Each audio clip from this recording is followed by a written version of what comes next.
Welcome everyone to what is the Le Mans 2.4 hours in Assetto Corsa here in AR.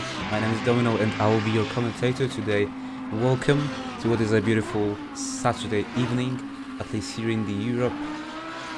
Wonder if we have any viewers from the other regions of the world, obviously. Don't be shy to comment.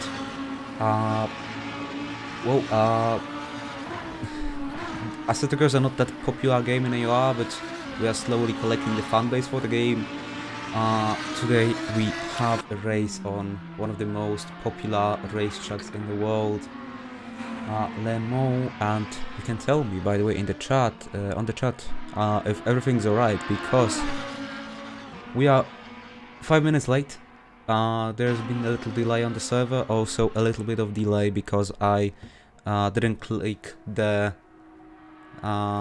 button to start the stream, so I'm terribly sorry. But we are now live, I hope at least. I think that not everyone is in yet. Let me check. I have the driver entry list on my second screen. But I think we are right. I don't know why do we have a 3 HPS, but maybe that will be resolved later.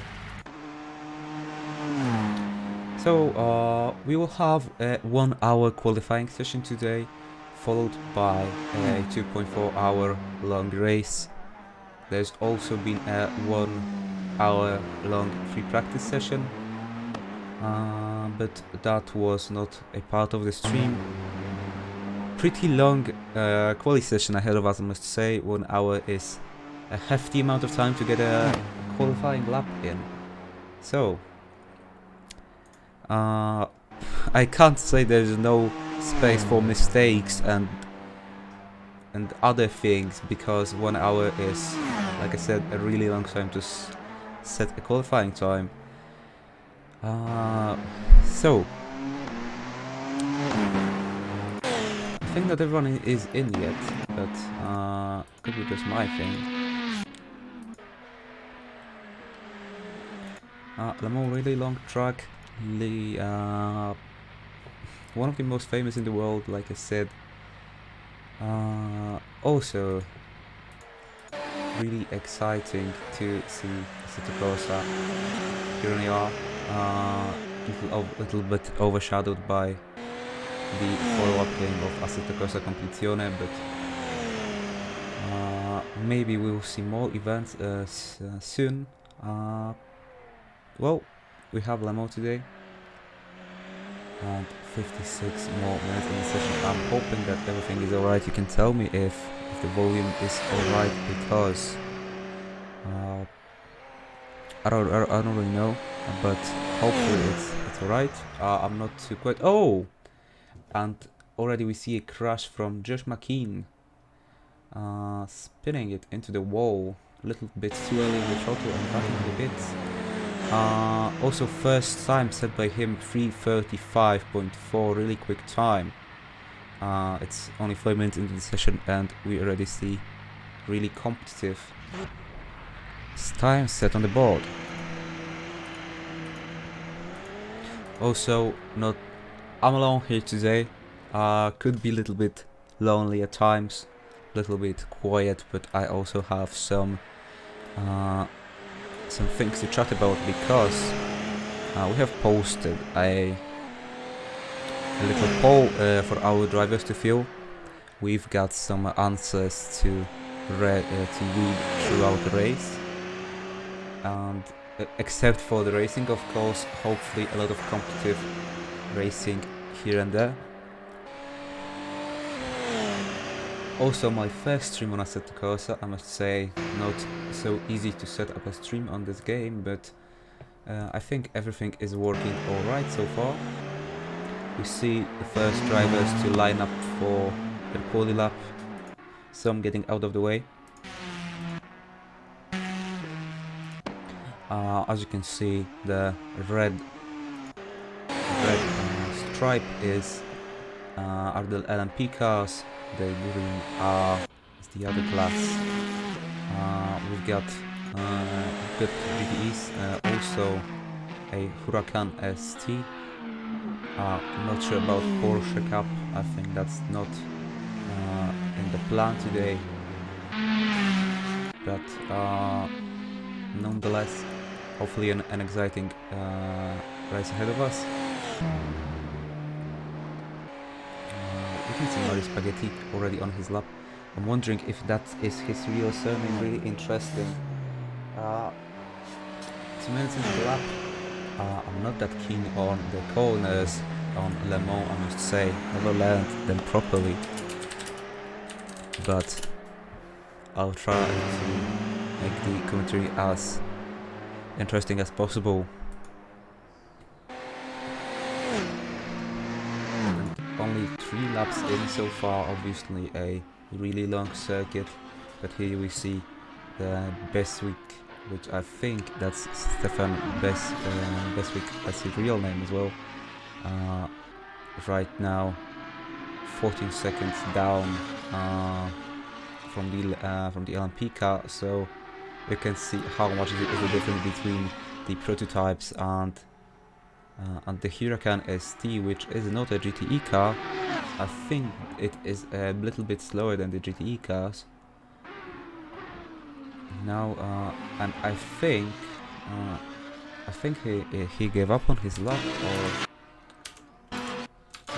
or could not be. His last lap was 4:55. Really nice. Oh, that's good. Real nice yellow livery on his car.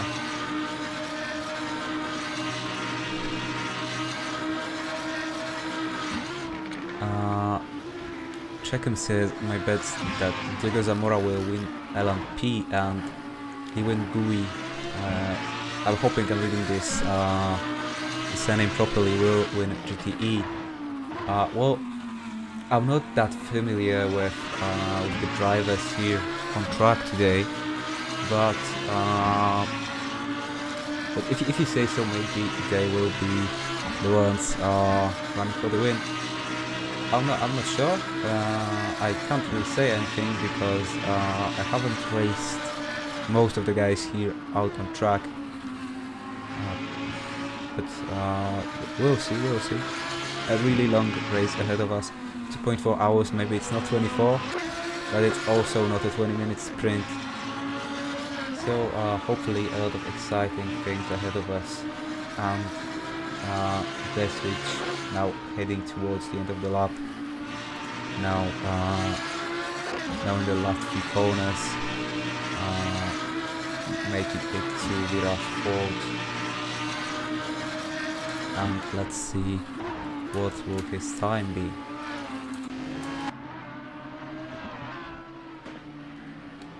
Making now the last chicane and crossing the line. It's oh, we don't see the time on the board yet. Wonder if it was invalidated. Could be.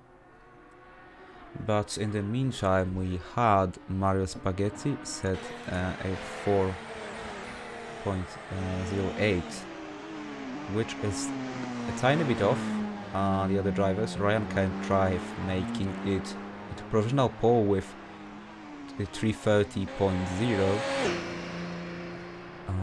Eros merged in his Porsche, making it into 4th with 410.4.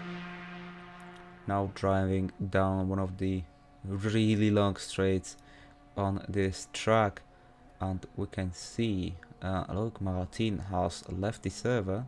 Hopefully we'll be back with us soon.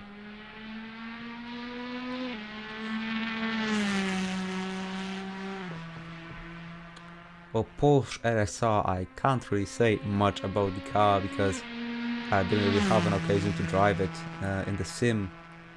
But obviously a really beautiful, really nice sounding car. Probably my favorite GTE, if I have a saying in those regards.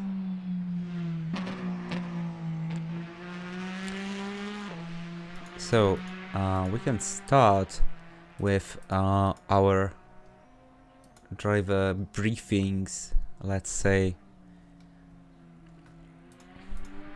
So co-HP, we see him on the screen right now. He's an 18-year-old from the Netherlands, and his hobbies are sim racing, playing the guitar, boating and video games. He's a student. Great to see him being able to make time for the beautiful passion of sim racing among his studies. And it could just be me, but this R8 looking really big, really wide, driving behind this Porsche, 23 seconds down from provisional pole right now, and in the meantime we have Rika Takanashi set a 3:27, 3 seconds faster than P2. So far it's a great time. Very competitive. If we're looking at the top 3, well, 4 seconds of a difference of a gap. Maybe looking at the today's F1 pole times, not that close, but obviously we have a lot of time to go and to have our drivers set some really quick times. And Rika on another quick lap, but let's look at the rest of our drivers. Oh, I'm pretty sure we have some bugs in the UI. I'm not sure why is that, but I'm hoping that it'll fix itself later. I'm very sorry. I can't fix it, sadly. Hopefully you will remember that the second co-educator is Kobe Parks right now, 2 minutes into his lap, following that black LMP car. We also have 2 aero smudges. One of them is Beswick. Now I'm not sure what is wrong with the timing of his lap. Whether was it invalid, or is there some issue with the timing as well? But let's look at the rest of our drivers. We still have a lot of drivers down in the pits, not making it out onto the track. Obviously a lot of cars in the pit lane, so we see some cars being parallel parked, and Dennis Bjorkfest starting his lap. Another Porsche, a lot of Porsches here out on the track today, but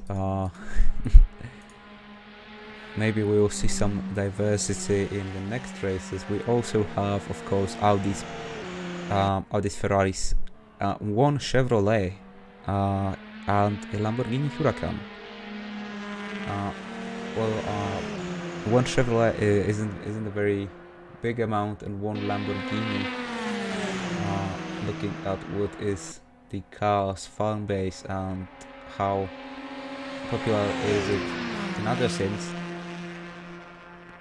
But yeah, we have a lot of Porsches and Audis today, but maybe it is because that the LMP1 class isn't really that full of manufacturers. Obviously Audi not in the sport anymore. Porsche as well. Those are cars that are a few years old. Well, I didn't mention, but they are obviously coming back with the hypercar class. No Toyotas out here today. Oh, excuse me. There is 2 Toyotas. And Dennis Bjorkfest almost hitting the bar, making it into the gravel escape route, and that is the end of his lap. Slight touch into the wall, but hopefully his car is fine. But as I was saying, we have 2 Toyotas of Ram and Nico Grieco. which you can recognize from Assetto Corsa Competizione. If I'm correct, he is in Tier 1 in the ACC League. So, really fast driver. We'll see how quick he is in LMP though. But you would expect that being quick in GT3 not makes him, but you expect him to be as quick in the Lamo prototypes.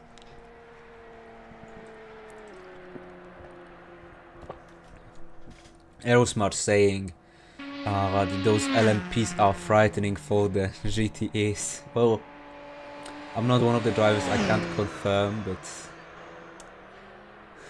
maybe.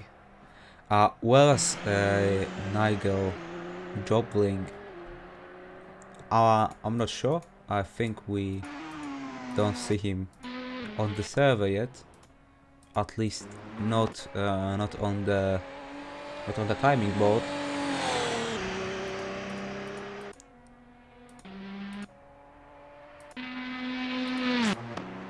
Well, I'm still really confused by those problems with the timing board, and I sadly can't really do anything to fix them. But yeah, I'm hoping that you'll forgive me. First time commentating a Assetto Corsa race, also not really familiar with the mods yet. They could be a little bit buggy. Maybe we will try to fix it before the race. Well, Dennis pulling it into the pit lane after a little hit with the wall, probably getting his car fixed and then making it out onto the track again. In the meantime, Josh Mckee on provisional pole with a 3:25.6, followed by Rika Takanashi, which did not improve the time. I'm sorry, but I don't know if it's a he, a she, or a it. Excuse me. Ryan can drive with a 3:28.8, followed by Dennis with 3:28.9, 1/10 down.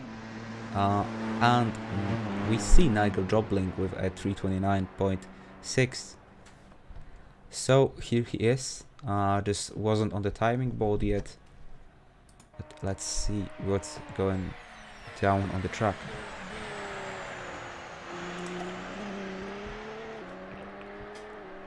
Obviously you can see my name on the timing board, but I'm not going to drive today.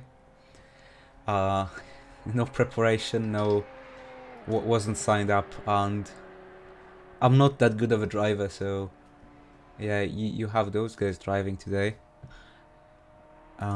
Aerosmart still with a 4:08. Mario Spaghetti down in 6th, and we have some more time set on the board. They are not being displayed. If you let me, I will try the other timing board and see how will it work. I think it works a tiny bit better.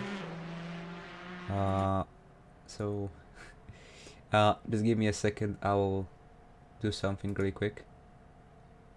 Or not, I don't know why does it not work.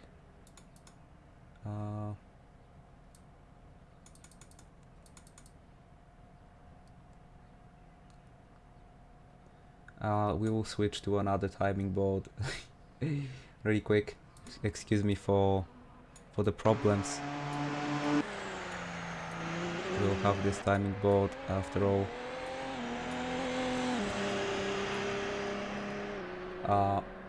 Okay, and you didn't see anything. We have another timing board on.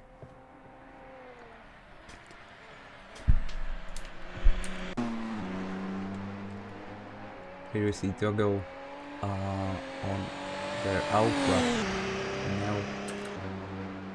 Andre Botna right now in P17. Or not, I think that's his. No, he's counted in P17 right now with 333. Mario Spaghetti 331. Victor Vasquez did not set a time yet, right now 240 on his current lap. Let's drive aboard with him.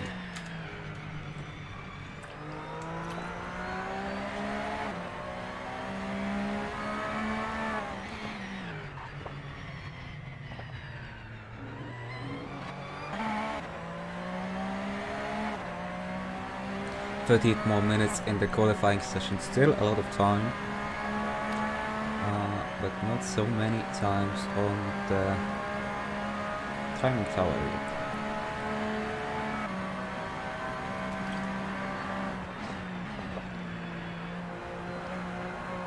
.310 through the second sector of the track.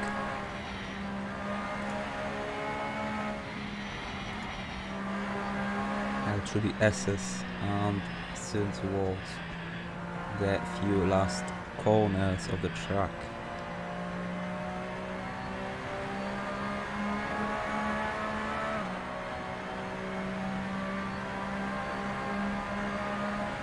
Ryan can drive, improving his time to what is at 328.7, still in P3.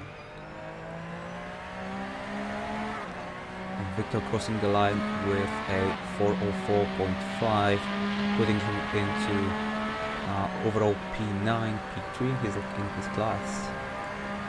He will be going for another lap, but let's see how are the other drivers doing.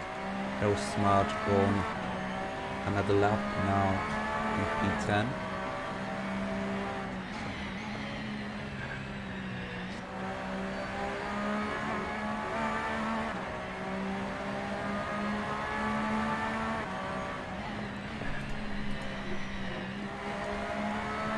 Well, Aerosmart, as he described himself, is sim racing for 7 years already, a really long time, and 35 years of gaming overall.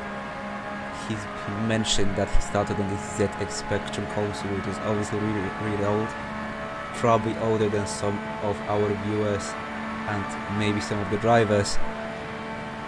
His main sims are AC and ACC, and he said that he is not so familiar with Le Mans and with the Porsche 911 RSR. He's hoping for a top 5 in his class, so let's hope that he will make that place. Good luck to him, but obviously to all the drivers as well. Aerosmart, obviously, if you didn't know, a coordinator for this season for Tier 7 in the Assetto Corsa Competizione League.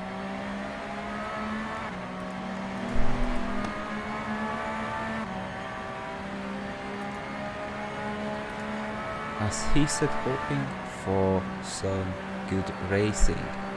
Performance isn't so important, which is good as I'm really slow.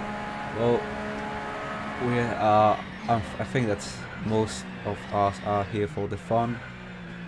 Well, some obviously for the competitive part and for the performance, but well, we wish you the good racing and fun, mate.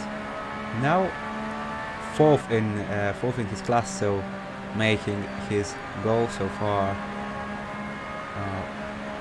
42 seconds down from the LMP1 pole, but obviously we can't match 8.325 on Le Mans with the Porsche 911. Well, could have taken a better line to that corner, but still a lot of time to improve.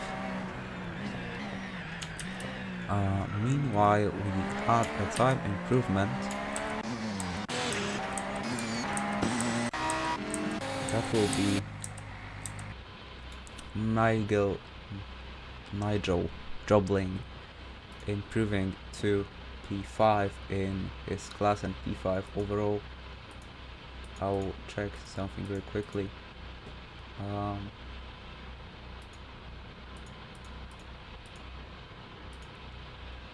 So, can I change something in this thing? Row height. No, that's not it.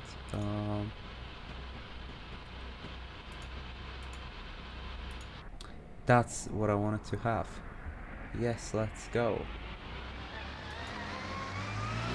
Now I can see the surnames, obviously not the full surnames,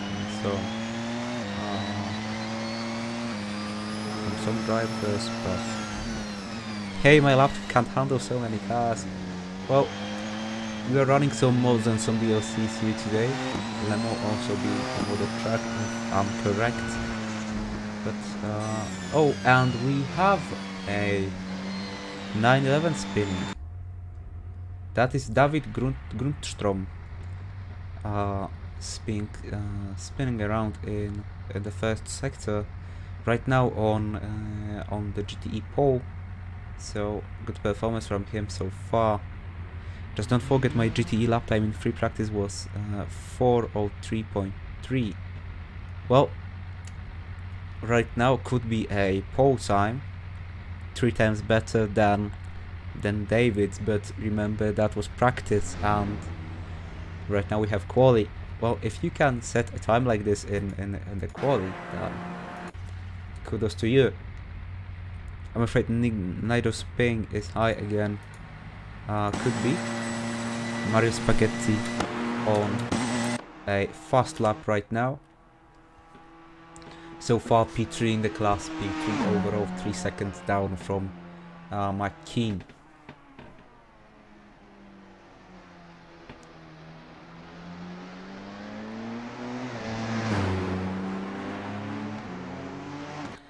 Lloyd Martin having some issues, disconnected again, and a little bit over half an hour still remaining in the quali session.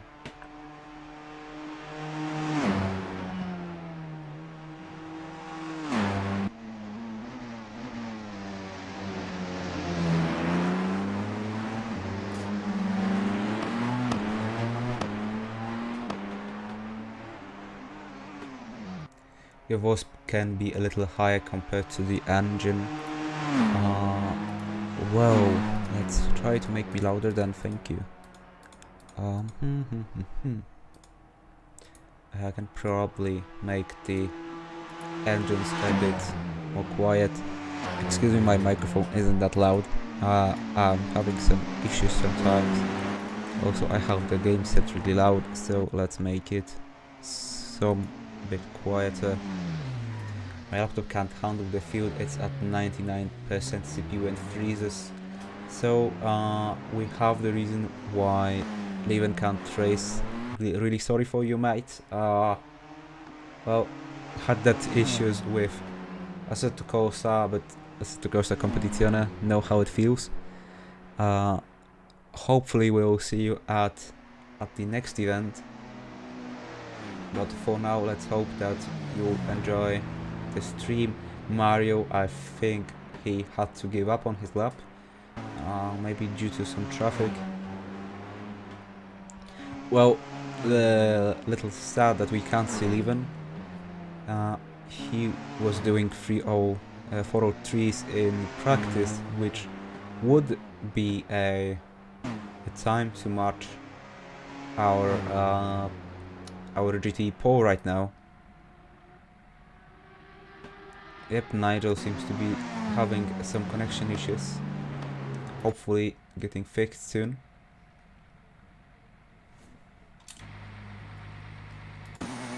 Rika Takanashi on their fast lap right now, 1.8 seconds down so far. So I think not improving on their best time so far. Yep, I think that is just warming up the tires right now for another lap.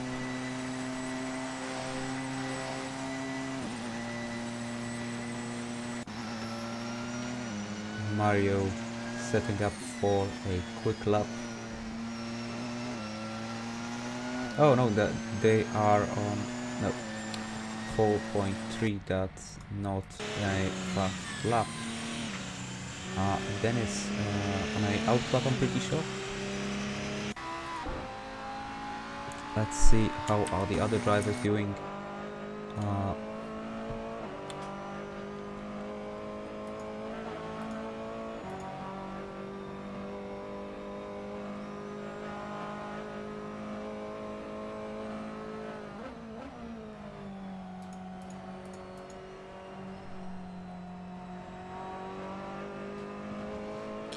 I still haven't seen the other Dominooo, Niklas. I think he is racing today, but he wasn't out on the track yet. But let's hope we'll get to see him soon. I'm just looking at the drivers list right now and searching for who are we missing.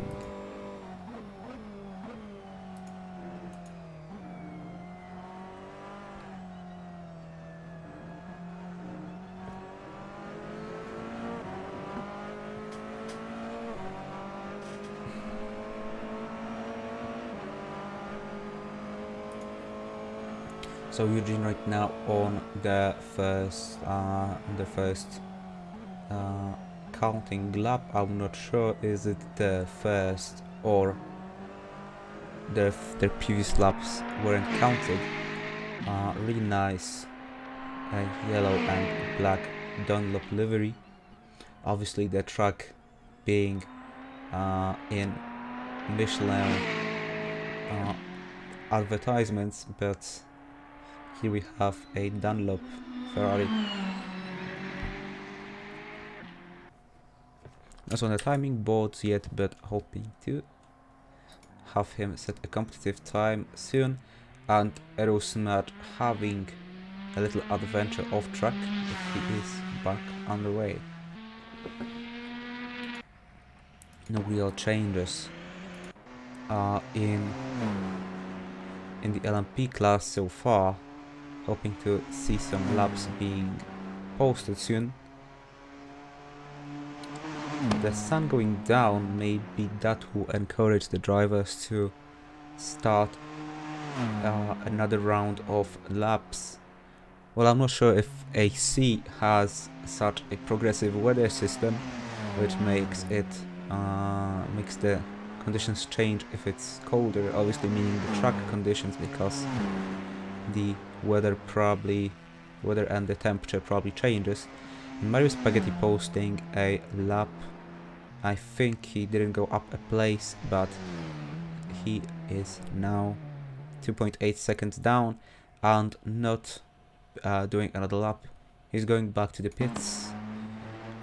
Rika still going out on the track.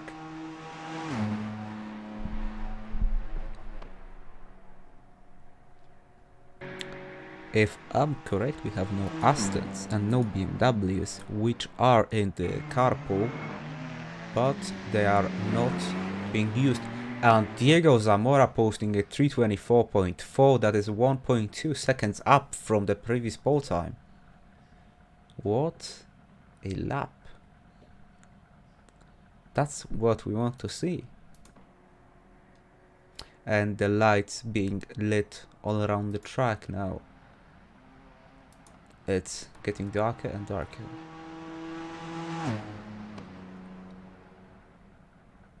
Where is Diego? Well, we just saw him post a provisional pole time a second ago. Probably a little bit of delay on the stream. We also have Micha Falls driver. I can't spell his name, posting a lap good enough for P2 in the class. Obviously driving that green Ferrari in GTE.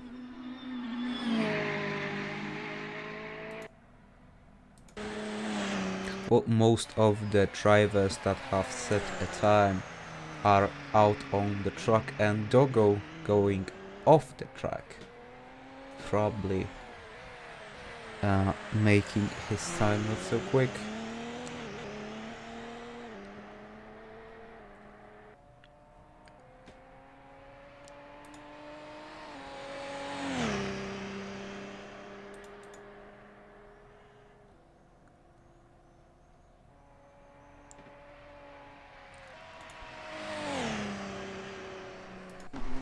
So 24 more minutes remaining and 2.4 hours of racing ahead of us.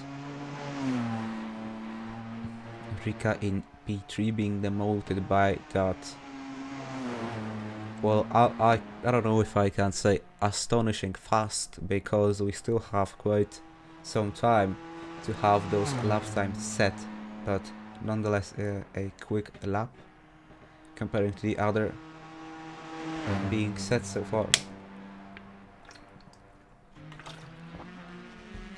Remember to stay hydrated, guys. Real hot out there today.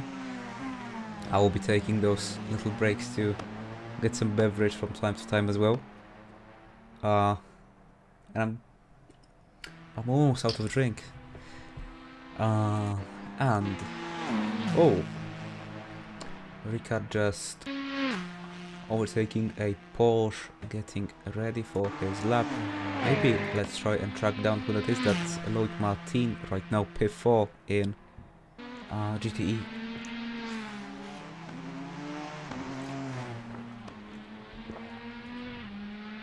Well, I must say, conditions looking great from the graphic point of view. Really nice, real nice. Well, we can't say sun setting down because the trees in the second and first sector overshadowing the sun, but beautiful sights nonetheless. And Loic Martin more than halfway through his lap. Let's see what Diego Zamora up to.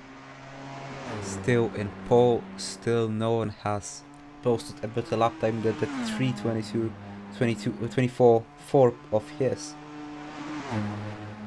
Oh, excuse me.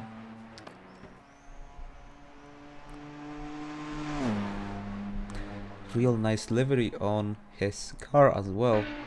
We can't see much of it because of how that car is just cutting through the corners and the straights, but here he is going through the finishing line and starting another lap. Let's see how quick will it be. Oh, and struggling with an Audi. Oh, and that is a lap interrupted. A white Audi. I can't tell who that is, but his lap being interrupted. That's not what we want to see. Let's see if we can track who that was interrupting Diego Zamora. I'm pretty sure that was Cole in that white Audi.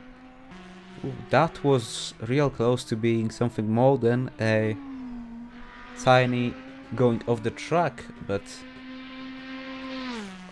3.5 minutes lost for Diego.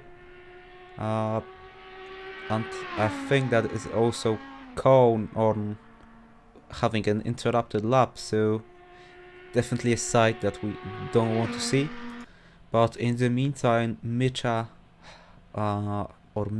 has set a really quick lap, 4:02.5, making it into the first place in GTE class so far. Well, Diego, after being interrupted, preparing for another quick lap. Josh and Rika not being out, still in the pits so far. Mario Spaghetti out on the track. Now we're taking the Audi of Cole.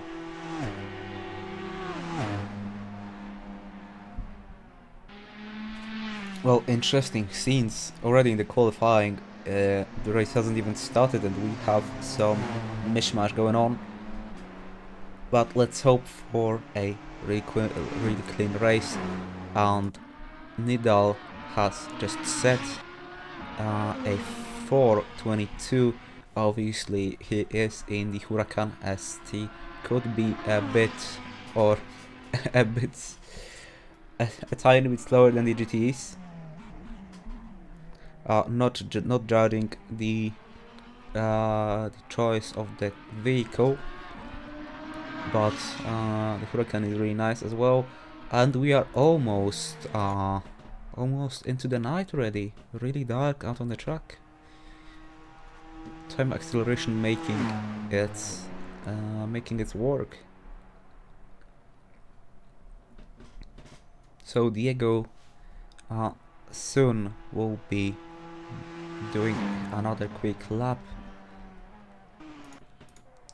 Josh and Rita still not trying to beat that real quick lap, and I think we had a lap time set somewhere in the GTE class, but I can't track it down.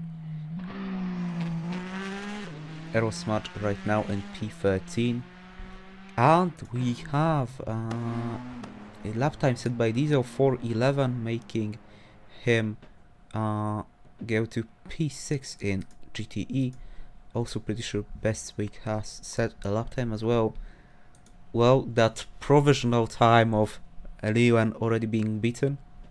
4:02.5 being set in the GTE class. 18 minutes to go. Most of the cars being in pits, but hopefully we'll see some action going on soon. Diego Zamora making it into the start-finish line. Really dark on the oh, and he has gone through the gravel. I'm wondering, was it a tiny mistake or a strategic move? But not sure.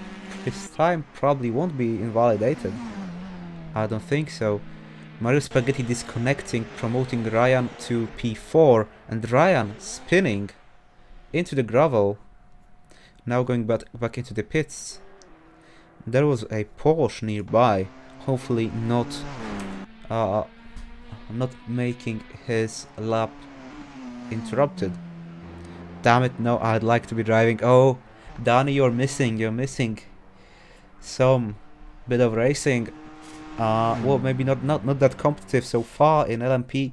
1 second of pole for Josh Mckee, who's right now P2. But we have some competitive times set in GTE, where Victor Vasquez has improved 4:03.1 right now in the pits. Cole also improving his time, now P14 overall. 60 minutes, the time is running down, the pressure is starting to build up, and Dogo improving the time 3:33, but it is last in class right now.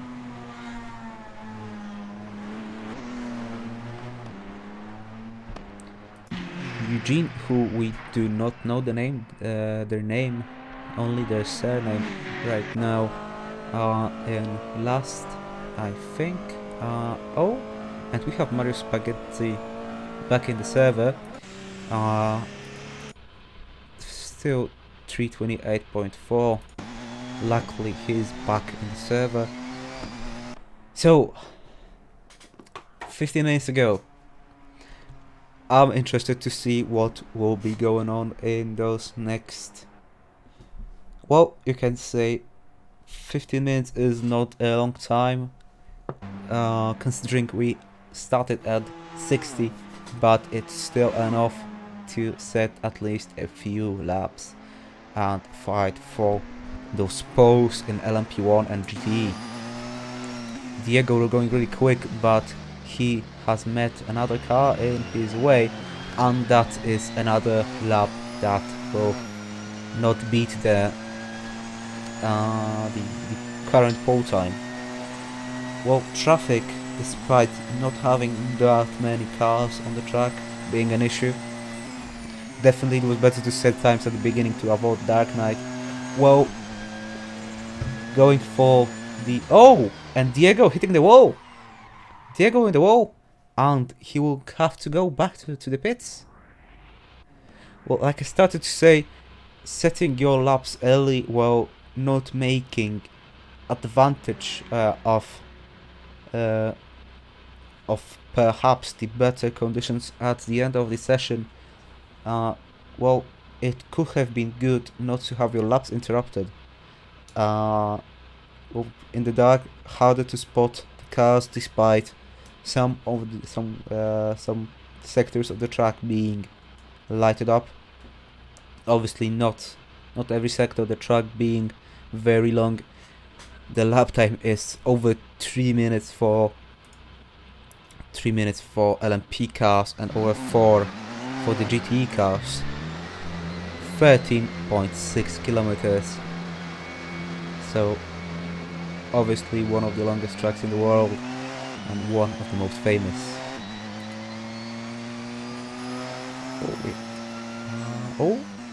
Excuse me, I have done something. How do I fix that? Here we go.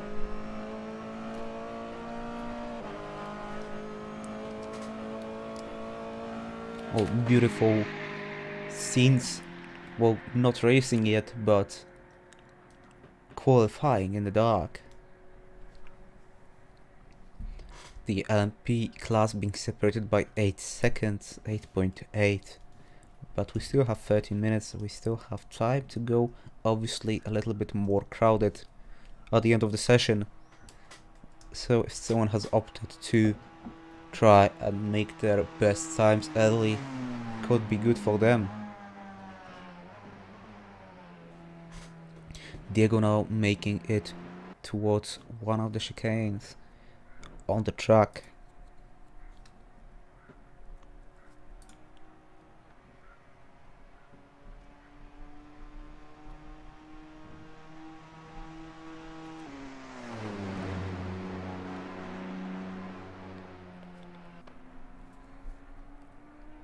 Oh, skip session voting in progress. I don't know what is that about.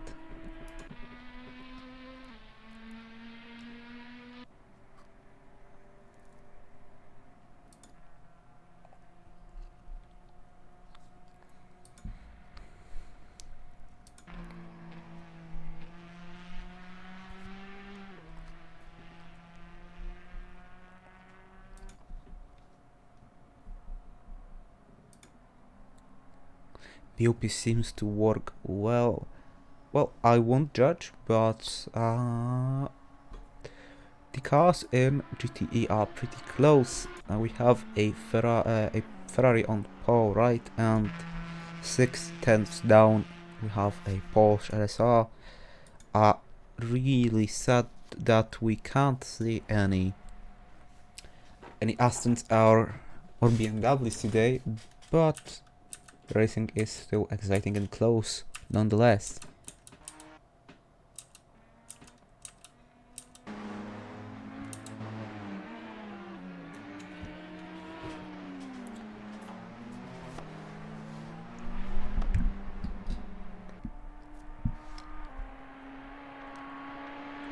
Fluttering now making it onto the timing tower with a time that is 16 seconds off pole. Well, first time of his on the board. Hopefully we'll get a little bit faster soon. Kick Ryan can't drive, voting in the progress. Excuse me, but I can't make it disappear. I don't know why would someone want to kick Ryan.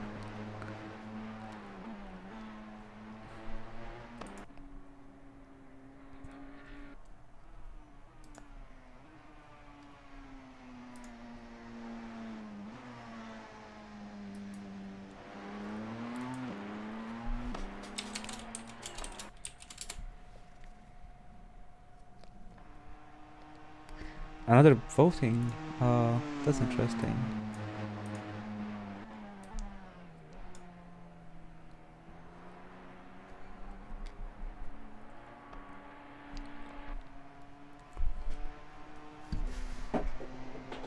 Well, since we have people sitting lap times right now, I can't say that it's silence before the storm, but 10 minutes to go.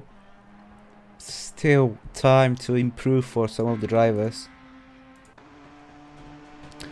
But well, the tension is starting to build, obviously, but some drivers still on the pits with 10 minutes to go, either not planning to improve or waiting for the last of the seconds of this session.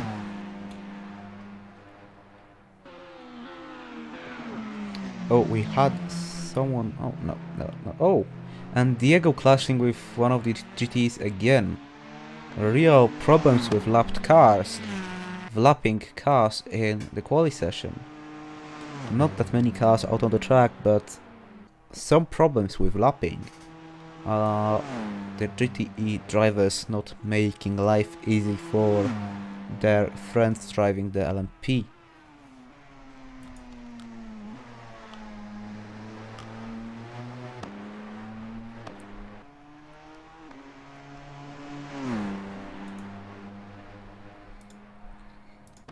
Rika now out on the track. 8 minutes to go, and they have decided that it's time to try and rival the time of Diego Zamora, who has set the 3:24 on his first lap and could not improve. After his first time, either problems with lapping traffic or just not being too quick, and not being able to improve their first lap. But now Rika on a hot lap. Let's see, will they be able to improve or not?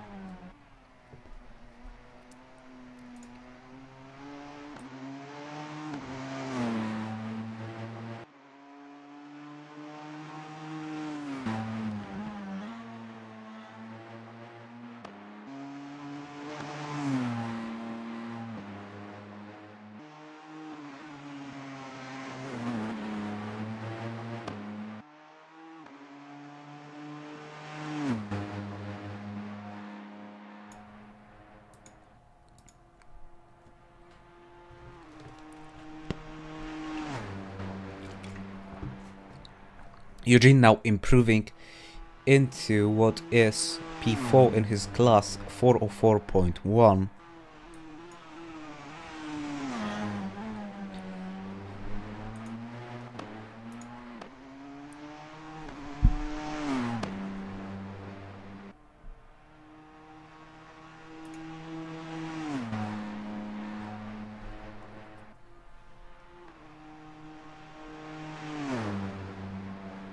And Diego Zamora improving, not by much, but it is still an improvement. 324.2, making his lead even stronger with 6 minutes to go. And Josh Mckee still in the pits. Well, let's hope that he has not given up on his abilities to beat Diego. And Rika back into the pits. We have 3 LMP cars now onto the all out on the track. And now truly we have silence before the storm. Not many cars out on the circuit.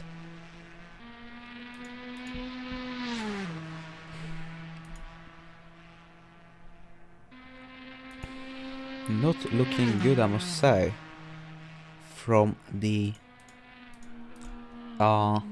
time improving point of view. And Nigel Jobling now improving with a 329. Still down by 4.9 seconds.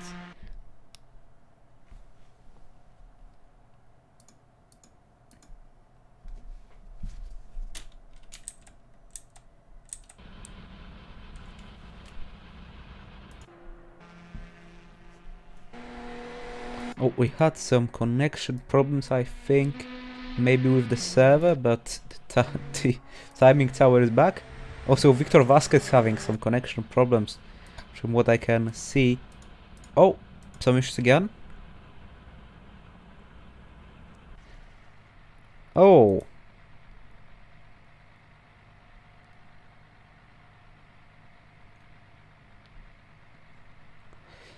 And we have some issues. I can't tell if it's on the server side or is it my connection. If you can still see the stream, I think that is server problems.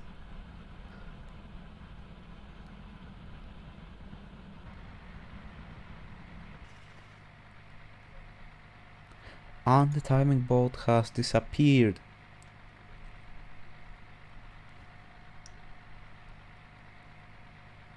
So, excuse us for the little issues we are having. We should be back pretty soon.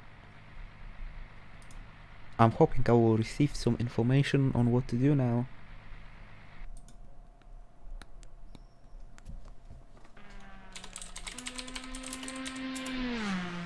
Oh, we're back.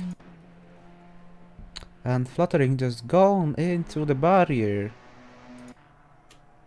Yep, I think we are having some issues server side or client side, I'm not sure, but there's definitely some issues going on. 3 minutes to the end of qualifying, and I can't tell what's going on. Yep, we have an information that is server down 3 minutes before the end of qualifying.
So please do not leave the stream, we will be back soon. Hopefully the server issues will be solved. As it stands, we have Diego Zamora on pole position with 324.2, and in the GT class, Victor Vasquez has taken the pole with a 3.1. We hopefully we will have the issue solved soon.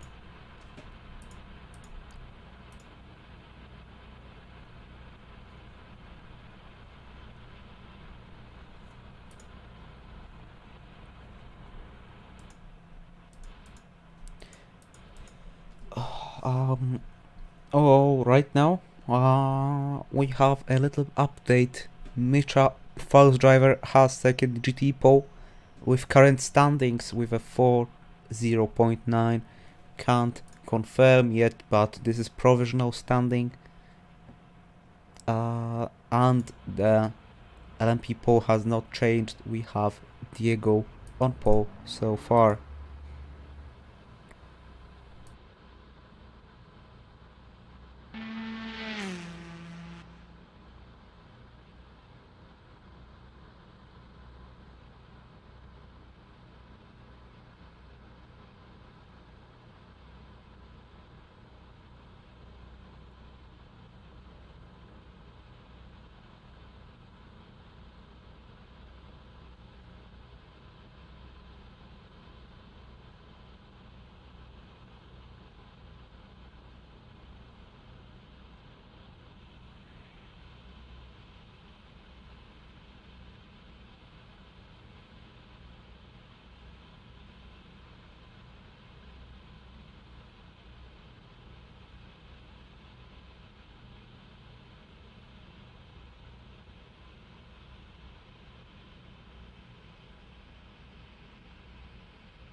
And we are back, and the current standings are official. Diego Zamora takes pole in the Le Mans 2.4 hours here in AOR, with Mckee, fourth driver, taking pole in GTE.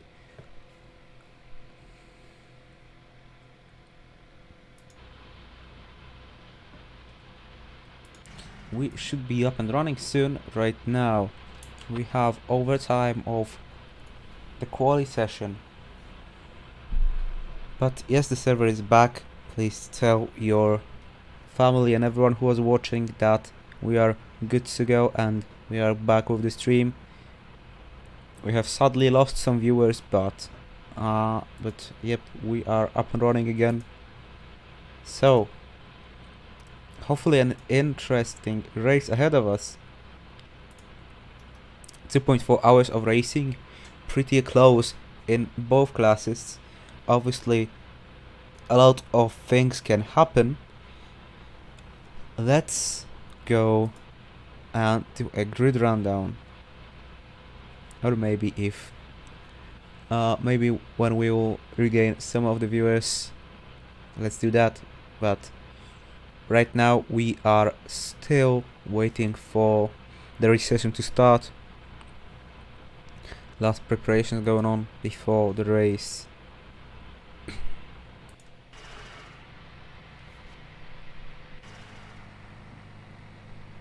And yes, I think we are good to go.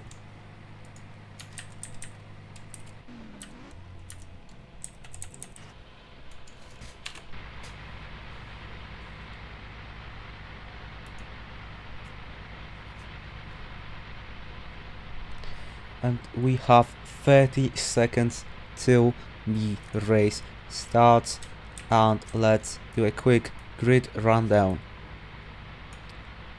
Diego Zamora starts from pole position, being followed by Josh Mckee. The second row is taken by Rika Takanashi and Mario Spaghetti. Third row is Bjorkfest and Jobling. Next row is Dogo and Flutterling. Oh, and we have the green lights, the red lights, excuse me. We are already starting. Well, still some issues with the server, but yes, we are go. But I'm pretty sure we have a rolling start, so I can go back to the grid rundown. And the next row is Andrei Bodnar and Mckee, fourth driver. Next grid is taken by Vasquez and Grundstrom, followed by Eugene and Martin, Aerosmudge and Diesel, AGP and Beswitch, and then Kobe Park with Brad. I'm not sure why are we not seeing the standings tower right now, but let's hope that it fixes itself.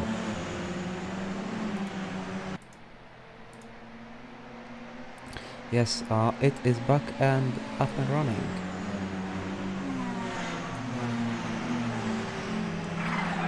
So the first lap will be a formation lap. Everyone can warm up their tires, form up, and we will be starting soon.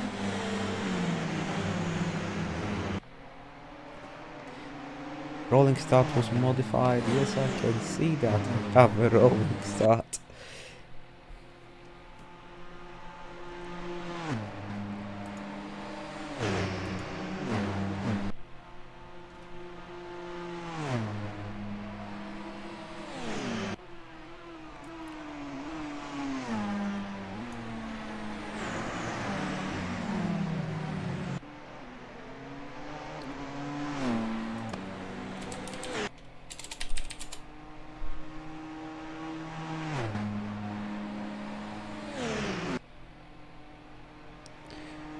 Oh, I was mistaken. We are already underway. Excuse me, we are already racing.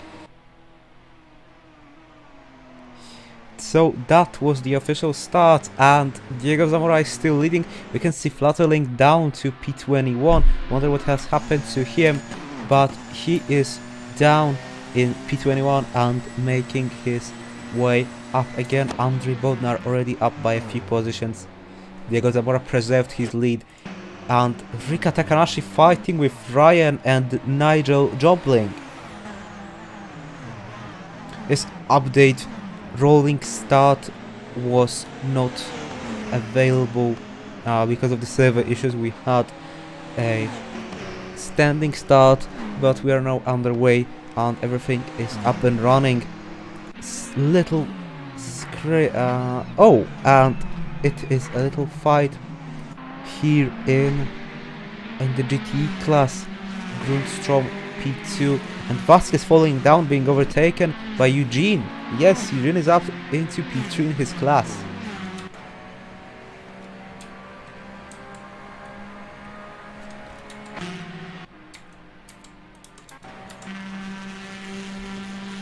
Oh, and he is now also overtaken by Fluttering, making his way up after what was a bad start. Oh, and someone has gone wide. Oh, and that's Victor Vasquez being spun around, and he's down to P18. Interesting scenes at the start already, but he's back and running, also ahead of 3 cars.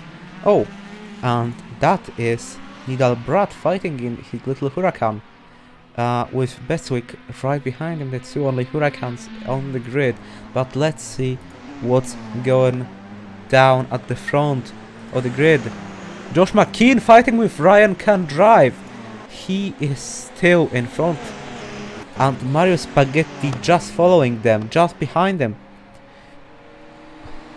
Oh, and I think that Mario will be going for a move around the outside, but no, he's not quite quick. Oh! Oh, that was close. But they're all alive and well. Ryan still holding on to that P4. Let's see what will unveil on the straight.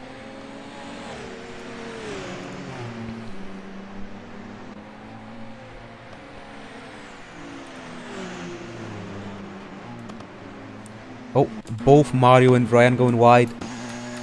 But I think Mario is still not close enough to make a move on Ryan. Maybe with the slipstream we will see, but so far he is behind the two Audis. But he is getting ever closer with the slipstream, but still P5. Ryan going a bit wide, Mario as well. Neck and neck, and Mario had a better exit. Mario overtakes him, and that's Mario Spaghetti in P4. Wonder what has happened to Ryan here. He had a very slow exit out of the first chicane, and down into P5. Andrei Bodnar already in P6. Great comeback. Well, maybe not comeback yet, but great start after what's been a not very successful qualifying session. But Ryan still very close behind Mario, and I think that's not the end of the fight. But let's see what else is going down on the circuit. Diego having a very satisfying and calm lead.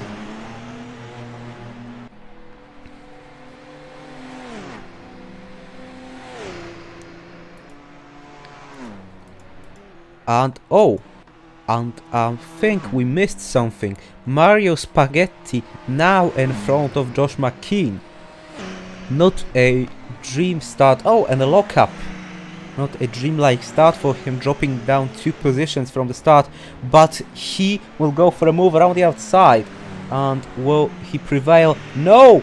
Spaghetti pushes him out of the track, closes the door, and they are still neck and neck. And Mario getting overtaken back by Josh. And also by Ryan. Ryan going through. And Mario back to P5. What a start. Andre not so close behind them, but Mario has lost some ground in that second phase of the first lap. Second lap, excuse me.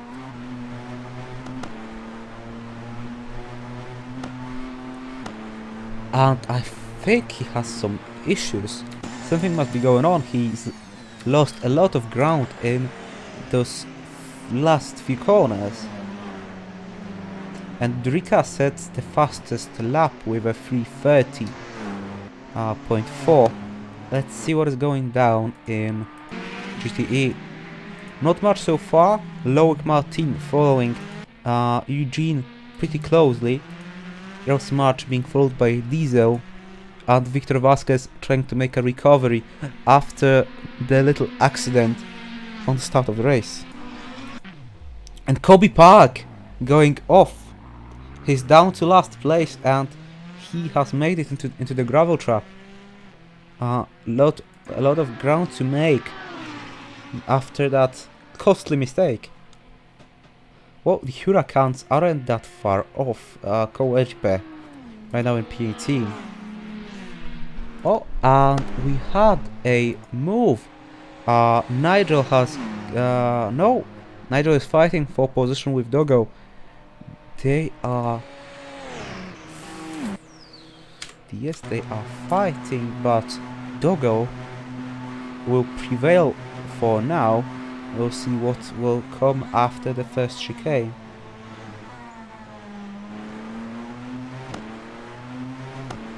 Oh, Nigel still really close behind. Let's see what's in front of us. Andre has overtaken Mario. Wonder what's happened there. But Mario down to P6 after what was a great start for him. He has actually lost position. And Nigel getting ever closer to Dogo. Let's follow that fight.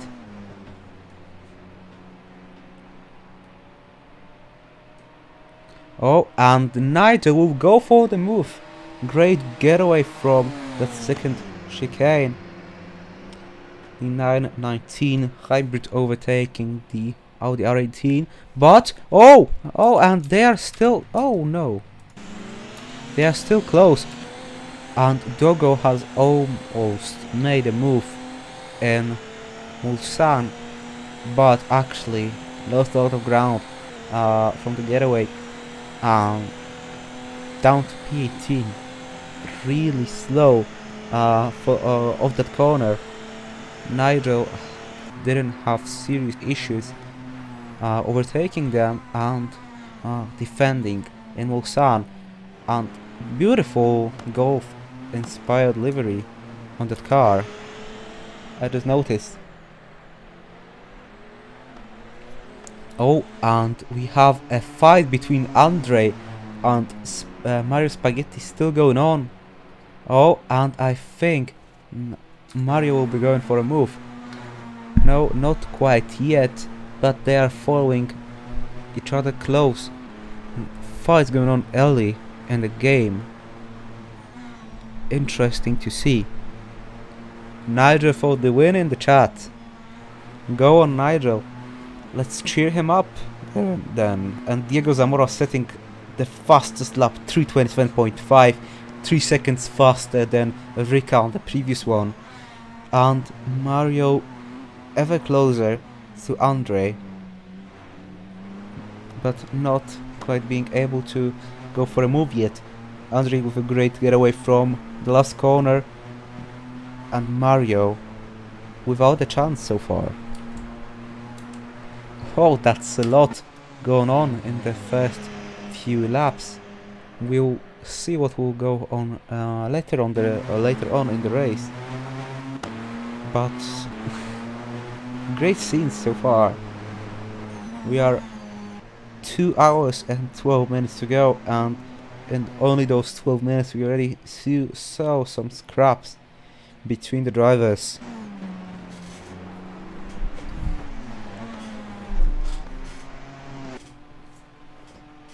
And I'm out of water. And Flutterling down in P10. some time behind the other LMP cars, but let's hope he will make that up. 10 cars in LMP, 11 in GTE. Mckee, our pole sitter, still holding on to that P1 and also has a hefty lead, just like Diego does.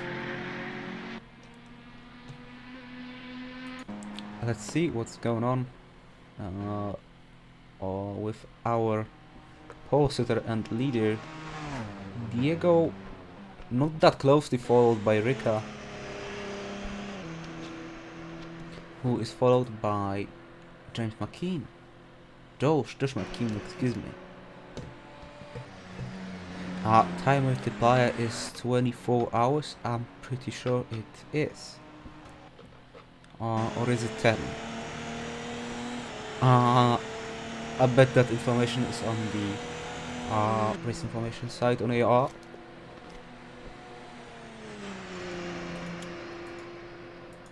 Oh, no real fights going on right now. Also, I think Nidal Brad has retired. One of our Huracan runners, he's either out of the race or had some unlucky disconnect. And we are down by one driver, and we have one of the LMP cars in the pits. Oh, that's me. Yes. Diego's still in the lead. Let me fix that. Well, the predictions in the chat that Diego will win being correct so far. Big lead over Rika, but we can't confirm nothing yet. 2 hours, over 2 hours to go.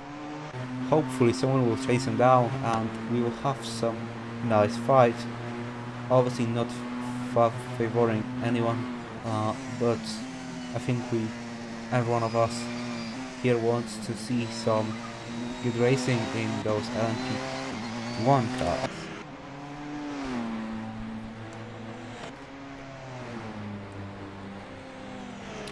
Yes, I think we are down by one driver. That's 20 drivers on the grid right now.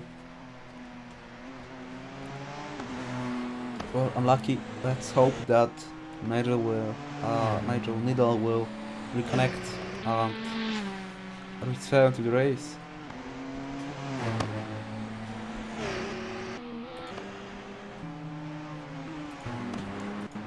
Let's see what's going down in the and Nigel just went wide in the first corner and Doggo making a run on them, and from what we saw, I think Nigel has some connection issues, some flights going on. Let's see it from Doggo's perspective. Oh, and Doggo has crashed. Oh no! Pushing it to the limits, and it's the end of the fight. Oh no! Let's hope there is no damage involved, but Doggo has gone too wide, and that is a crash into the wall. Didn't look like that big of an impact, so hopefully no damage for them.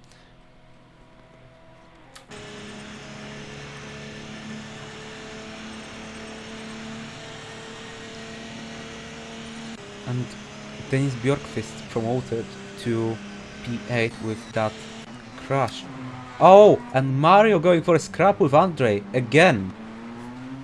Mario up into P5, back into his starting position if I'm correct. Let's see how will the fight unveil.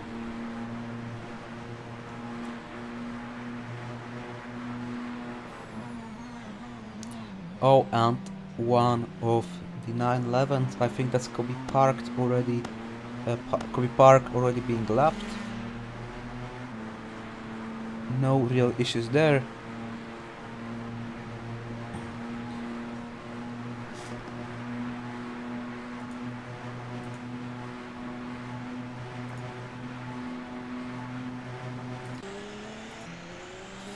but I think that's Josh Mckee either really consistently following Rika or getting ever closer. We'll see later how well that those two go on. But let's look at Andre and Mario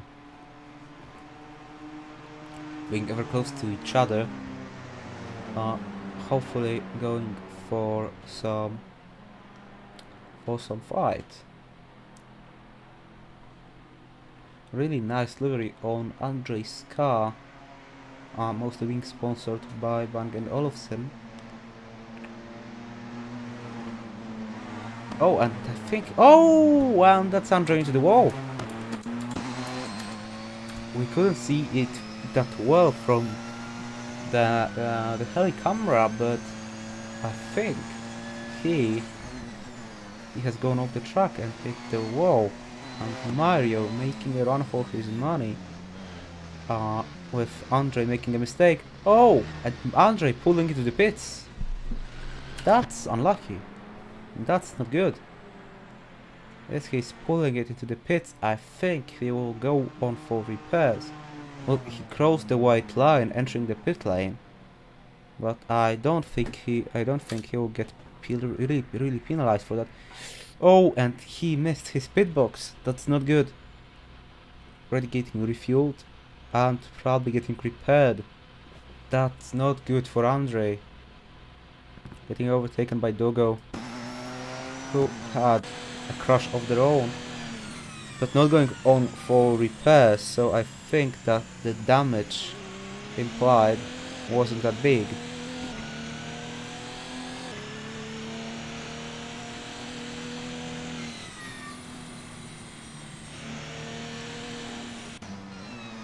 Let's see, Rika being overtaken by Josh.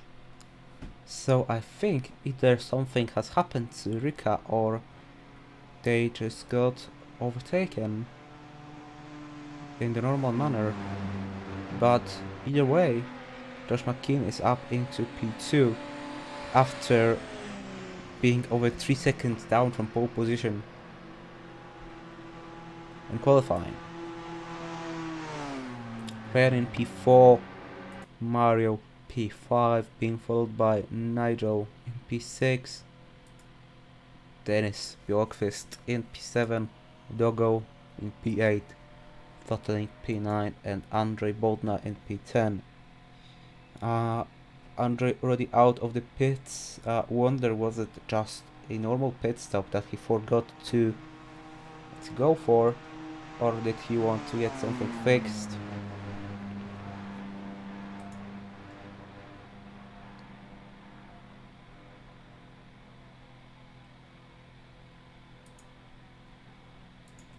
Still a little bit over 2 hours to go.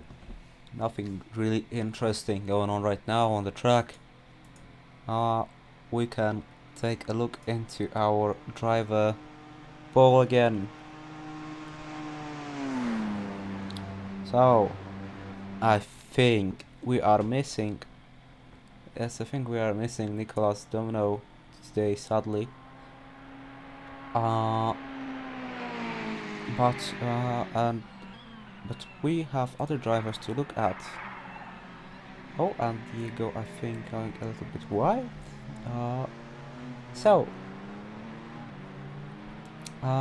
Diego Zamora. His experience with sim racing is around a year, and look at him going. Around a year of sim racing, and he is so far leading the 2.4 hours of Le Mans here on AOR. So, if I had that pace after 1 year of sim racing, you wouldn't see me commentating right now. His main sims are AC and ACC, and he says he's actually quite new to AC, the LMP cars, and to Le Mans, and I'm not quite surprised if his experience is around a year. he's hoping for a top 5 finish, and he is leading right now. So, great result for him so far. And his experience with AR as driving in the GT3 ACC league, if I'm not wrong, I actually met him in one of the leagues. And about himself, he says, I love the 2.4 hours format. I also love it, mate. And we saw Rika fall down to P4. Ryan is up in P3, and Rika already lost a lot of time to Ryan. Wonder what's going on with that car. Also Mario right behind him. Some real issues for Rika, it seems like. Let's follow from Mario's perspective. Maybe we'll see what is going on with Rika.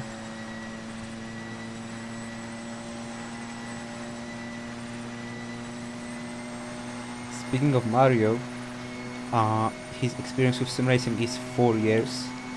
His main simulators are Assetto Corsa and rFactor 2. He has been racing for 3 years on Assetto Corsa. It's 1 year experience on PC, as have been PS4 for the other 2 years. And he wants to finish not last, making this goal come true with P5 out of 10 in the class.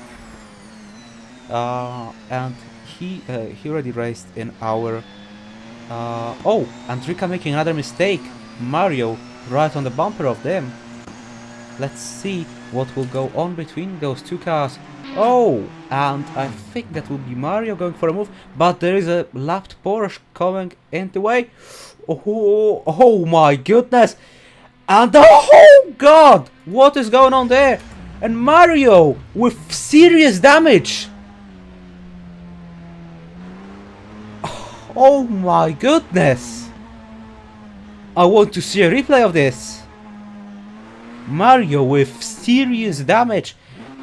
And hopefully that's not the end of the race for him, but it will definitely be some time lost. Rika going on strong.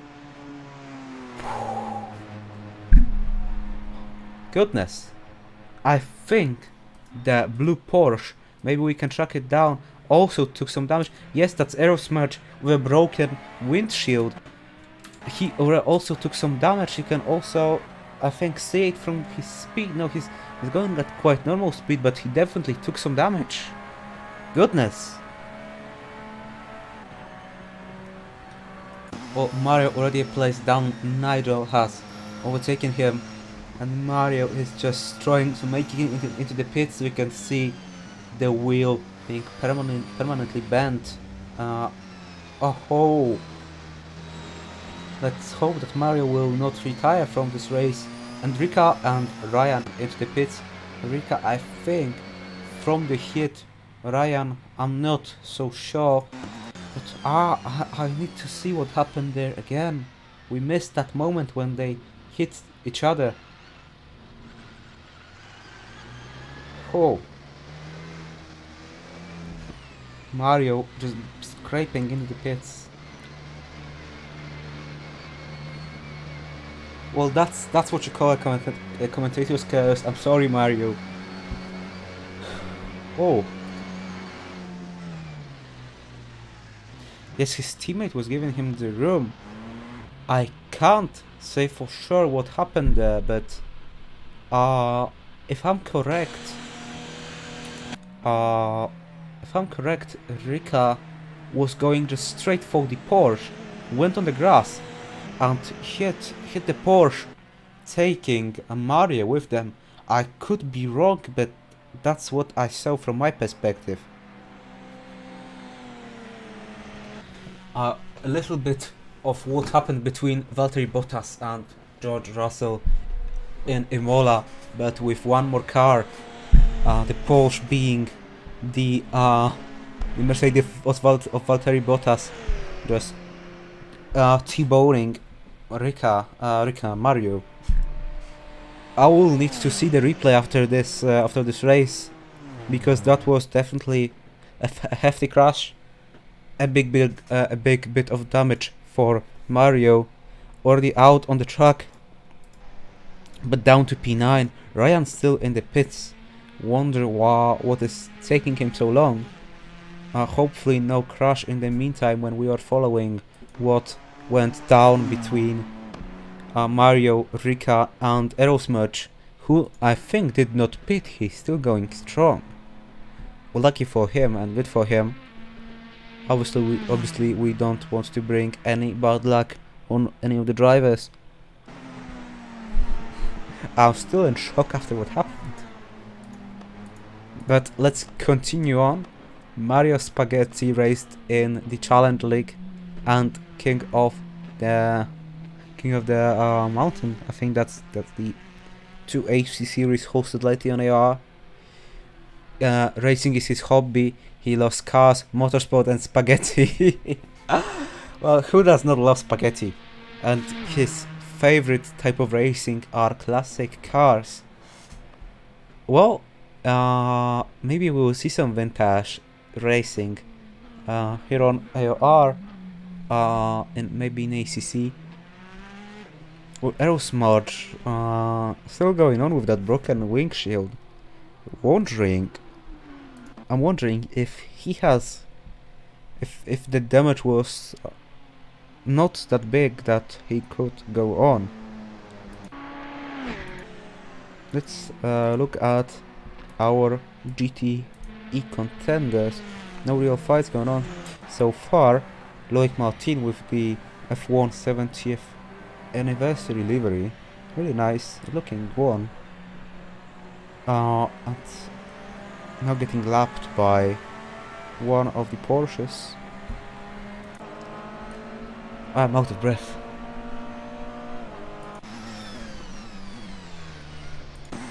Oh, Ryan now so long in the pits that he's starting to get he's been overtaken by the leader of the GTE class. We need some update what went on between them.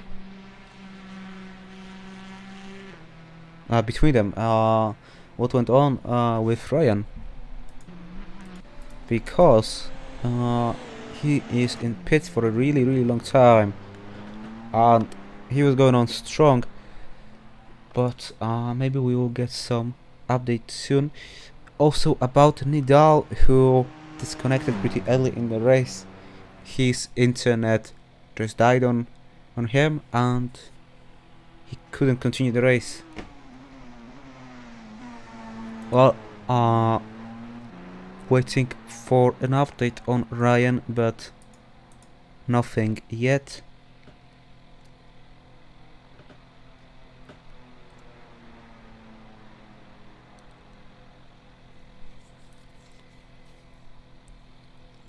Oh, Diego Zamora is tier 3 now. Now we know for sure. Thank you, Danny. Yes, Ryan still not making it out of the pits.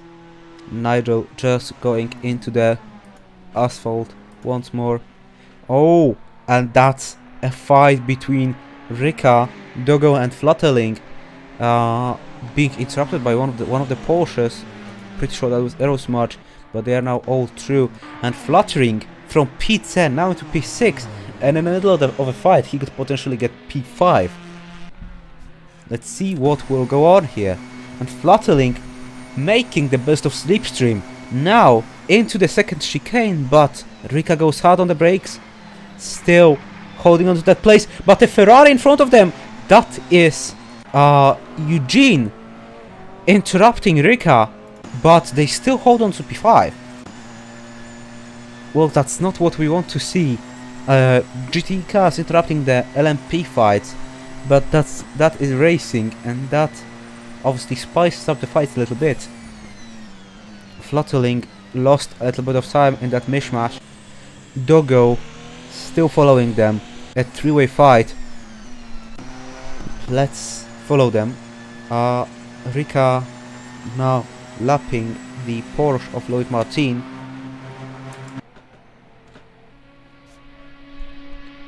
But holding onto the P5. And in the meantime, Dennis Bjorkfest has made it into P4 with Nigel Jobling in P3. Great bit of racing for them so far. We are halfway, half an hour through the race, and some real changes have gone on in the timing board. And Ryan down to P20 already. I think that's the race over, and we have to count it as a DNF.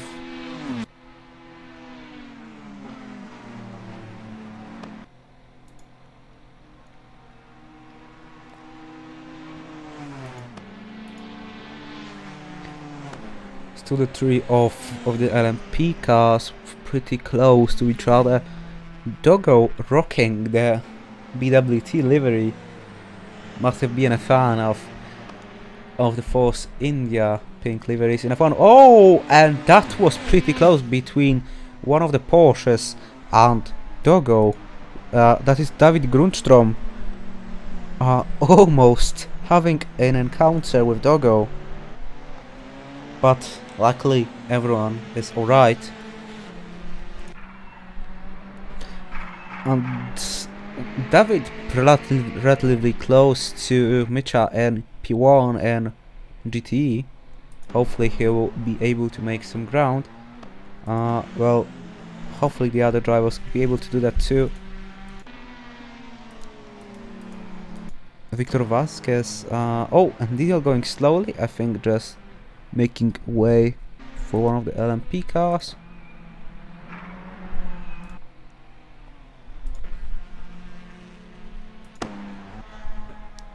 Diego Zamora going on strong, hefty lead for him. And let's see what's going on down. Rika still holding on to P5. We're fluttering in P6, but Doggo getting ever closer to the man in P6. Let's watch what will go on down. Better, harder braking for Doggo, braking later. Let's see who will leave the corner in a better manner, but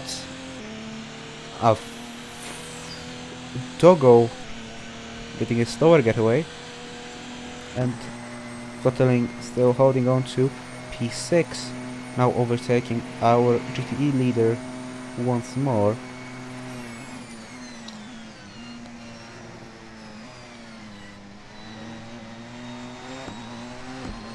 And Rika Takanashi so far not concerned by the fight that was still hot a lap ago.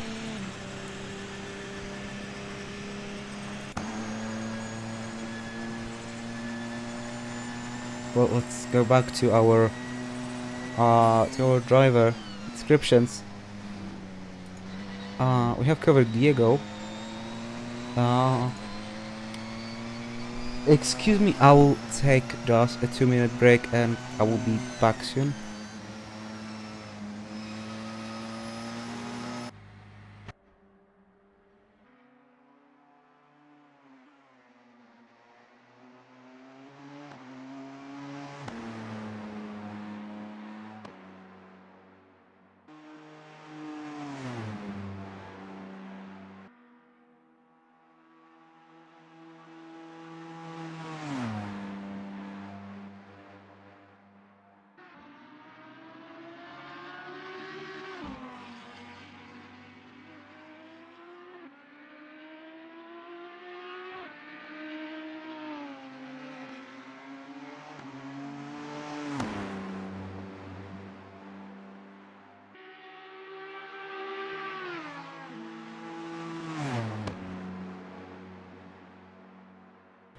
Okay, excuse me for that little intermission. I'm back with some water. And I think nothing has changed in the meantime.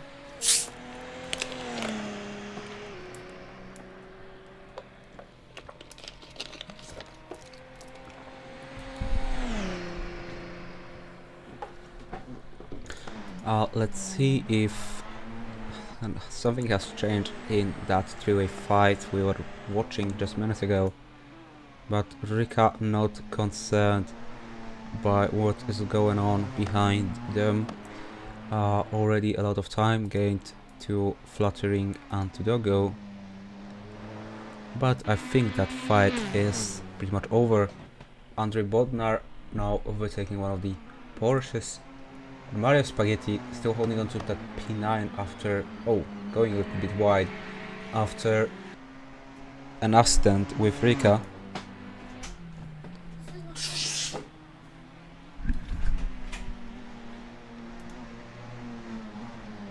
Excuse me. Some issues, but I'm now back.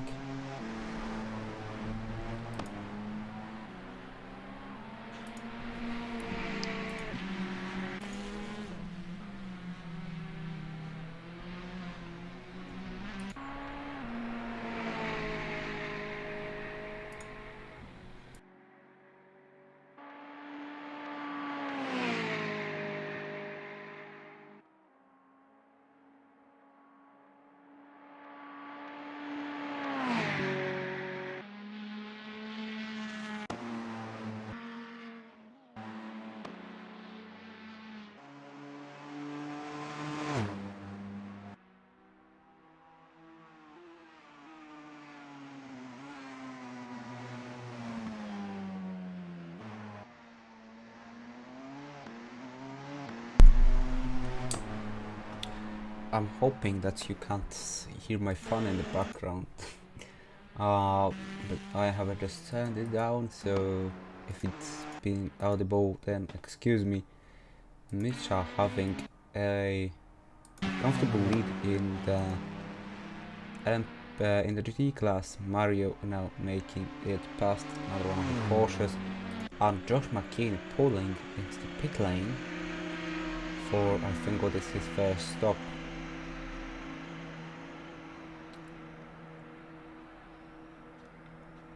And we'll see if Nigel can make it past, but I think the distance is too big. I don't know why, but we can see Porsche written with 2 C's on the side of Nigel's car. Yes, that is Porsche with 2 C's. I don't even know how to read it.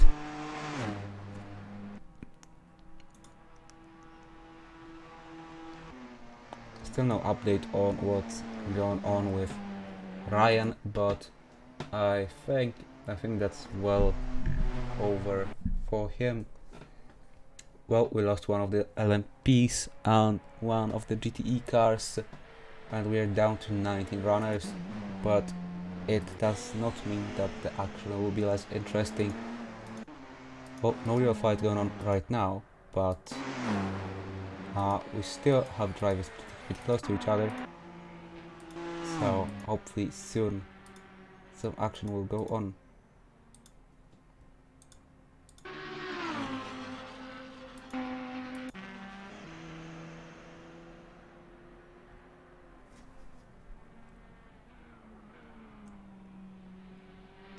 They're now into the pit lane. Hopefully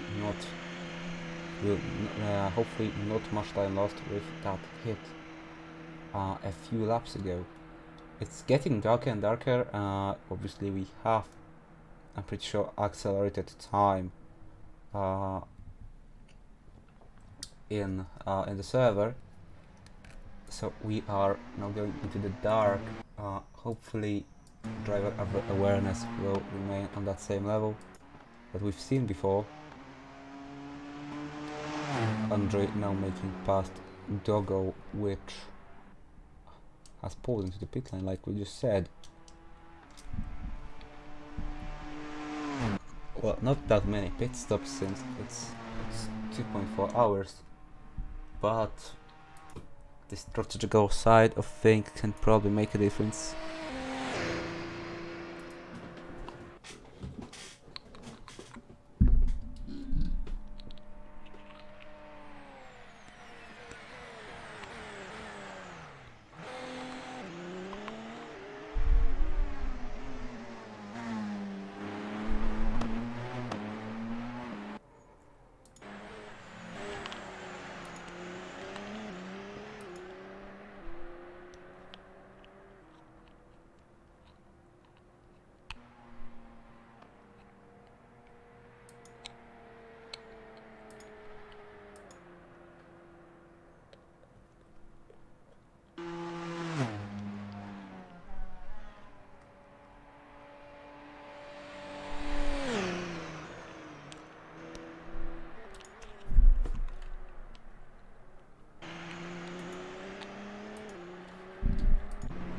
Oh, and Copy Park.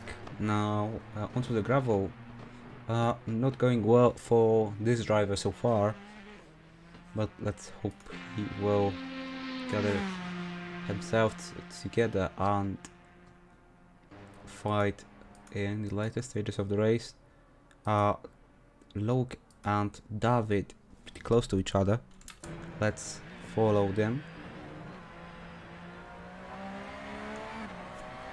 Oh, and David going wide in that chicane.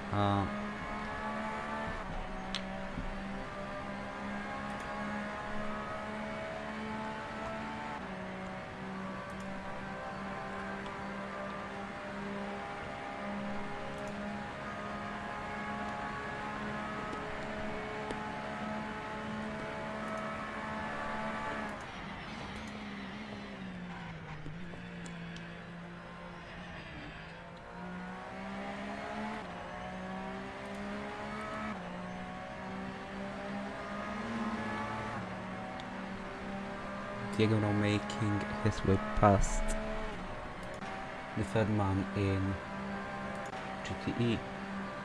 You can just see the difference between those cars just now. Diego having no issues overtaking our second and third drivers in GTE.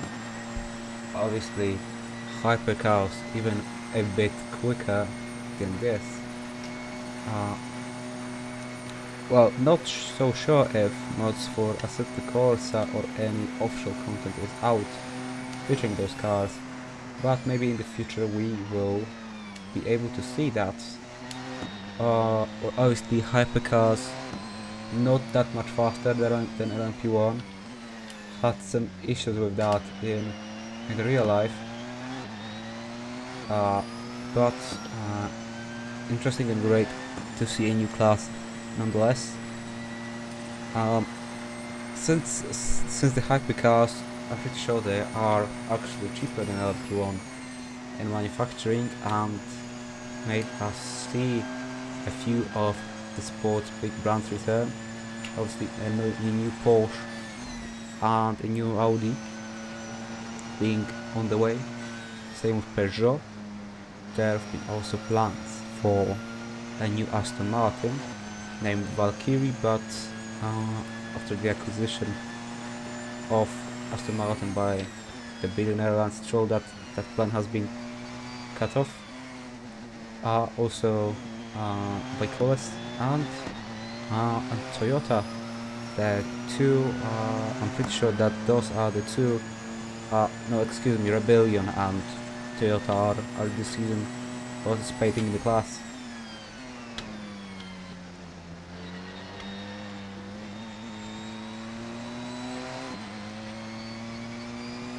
Well, I must say, I know that my insight as a Porsche fanboy isn't that interesting, but I'm really happy to see Porsche return to the top step, maybe not top step, but one of the leading classes in motorsport, which is the top class of Le Mans. But Porsche is a great brand, making great cars, and hopefully going for the win. And we are watching Josh Mckee in the Audi. Obviously the same company, Volkswagen, out AG being the owner. A real interesting fight going on for now. Silence before the storm, or after the storm, since we have seen some close encounters with the Wolves and other drivers. Also some clean overtaking, but we've seen a bit of this and a bit of that.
Also, what I didn't notice before, Doggo down to P9 after being up in P7 fighting with Fluttering and Rika Takanashi.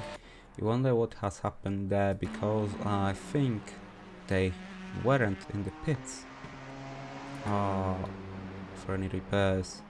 Oh, they were once, but I'm not sure if it was this pit stop that made them drop.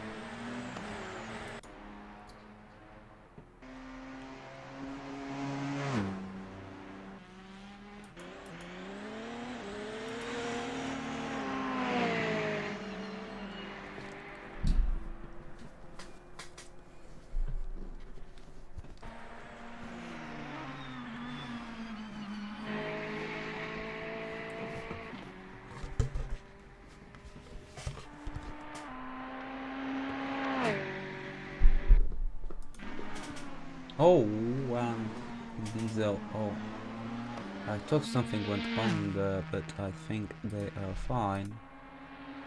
And Victor Vasquez getting close to Eugene. Let's see what's going on between them.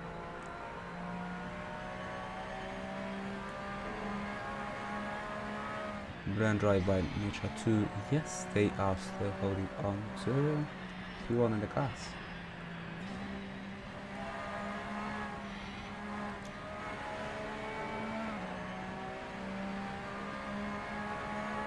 Oh, I think we saw Bestweek overtaking Diesel. If I'm correct, we saw some movement in the lower places of the GTE class. But right now, Victor Vasquez getting ever closer to Eugene, having to brake a little bit earlier. Oh! And Victor Vasquez losing control of his Porsche. That was close. That was really close to the wall. And not far. Oh, whoa! Obviously stopping on the racing line, really close with one of the LMP cars going through.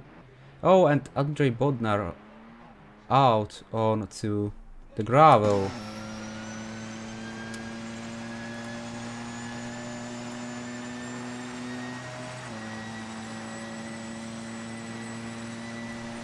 Also, Doggo and Dennis Bjorkfest in the pit lane again. Still that broken windshield on Doggo's car, but obviously that can't be replaced during the race.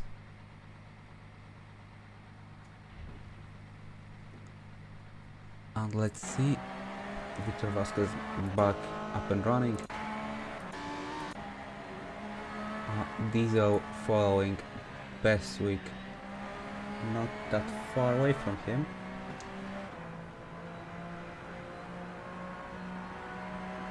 Also Fluttering now into the pits as well. And Diesel will be pulling into the pits, so no fight between them and Bestweek.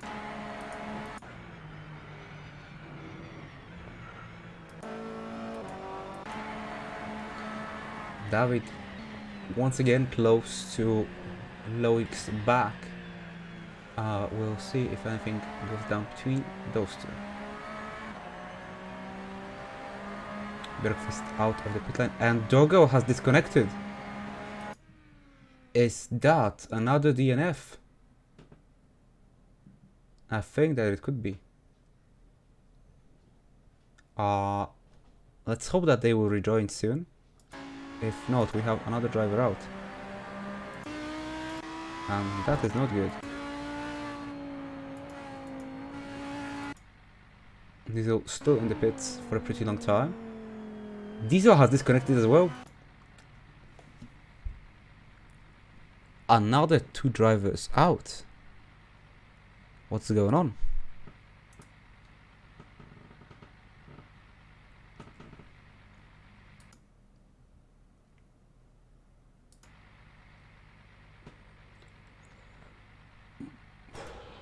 And Diego Zamora in the pits for, I think that's the first time we see him in the pits. 1.5 hours to go still. And we had some interesting changes among the drivers so far. But and Kobe Park's disconnected as well. What is going on? 3 drivers in 1 lap in such a short span of time. Let's hope we'll get to see them again soon, because in that way we are down by, I think, what is already 5 cars out. 6 cars. These all had to leave. Oh, that's sad. So we are down by another LMP, another GTE car, excuse me.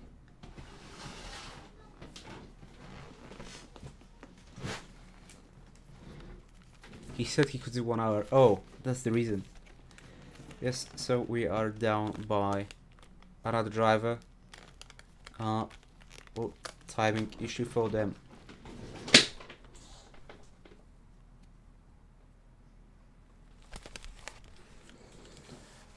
But we still don't know what's going on with Doggo. Follows driver now out of the pits. Nigel in.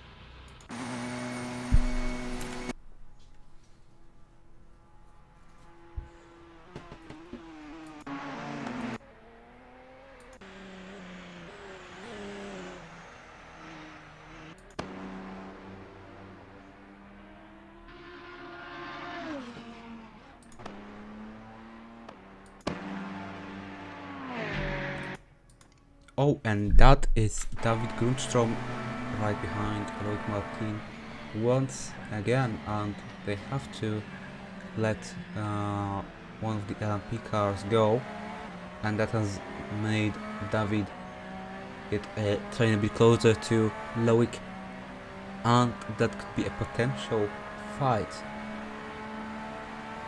Let's see how will it go.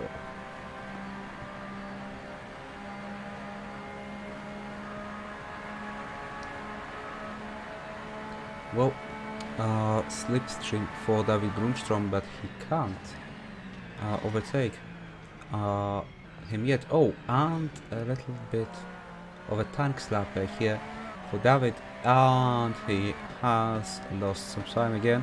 And Ryan has disconnected after some time spent in the pits, sadly. And we are down to, I think, what is 16 runners. Starting with 21, we are down to 16. Still don't know what happened to Doggo. Still don't know what happened to Ryan.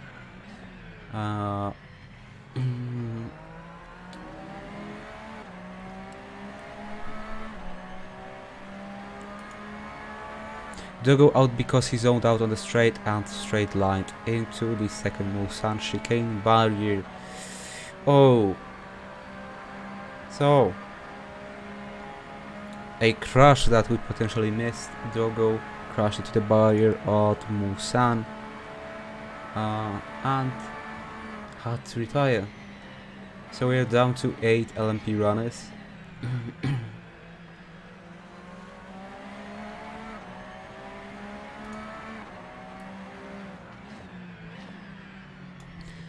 David once again at the back of Loic Martin, who is now effectively the leader of the LMP class,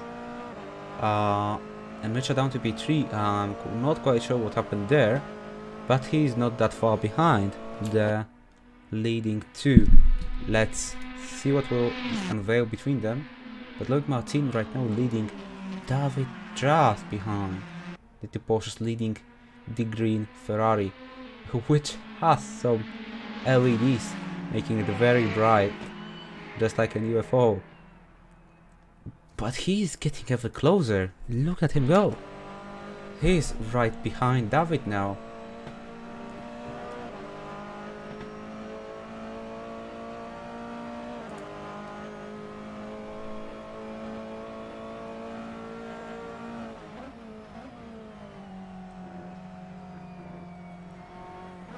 And still, they are pretty close to each other. Little slide, I think that was from Loic. But they will have a bit of fight on this lap. And let's see, no one going for a move in the first corner, but they are ever closer.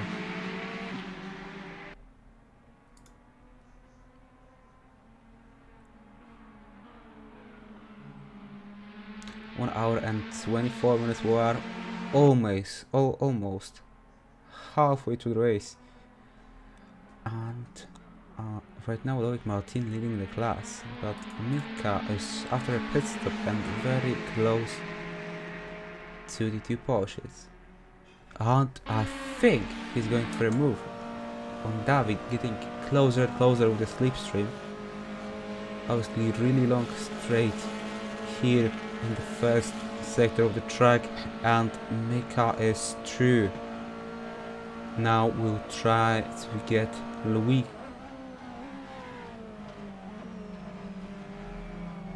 Ever closer, and I think the driver in front of him did not have such a good exit from the chicane, not a good entry. Now pulling off to the side, but the move is imminent, and Mckee will go through back into the GTE class lead.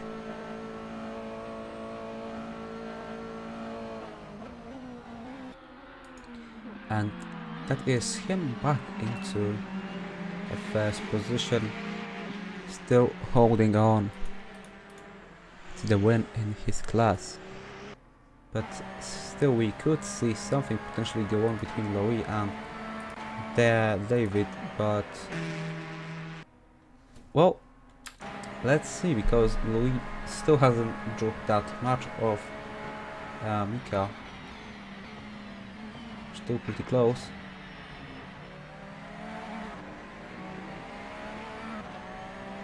But I think there will be no further fight between those two. David still holding on to the back of Louis' red and white Porsche.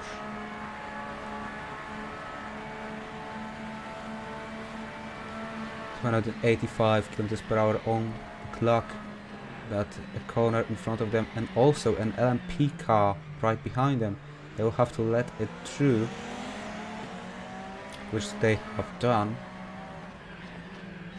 and David must be fuming already, seeing the back Louis' car for so long.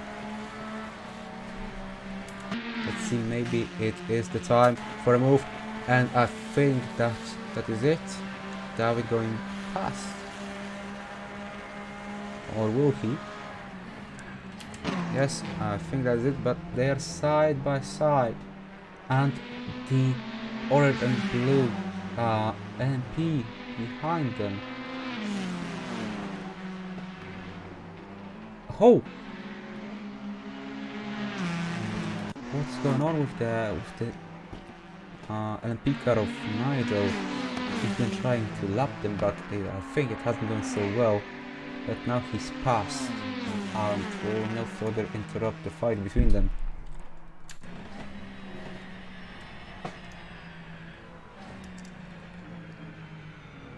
And I think among that lapping we missed something, because David is now passed.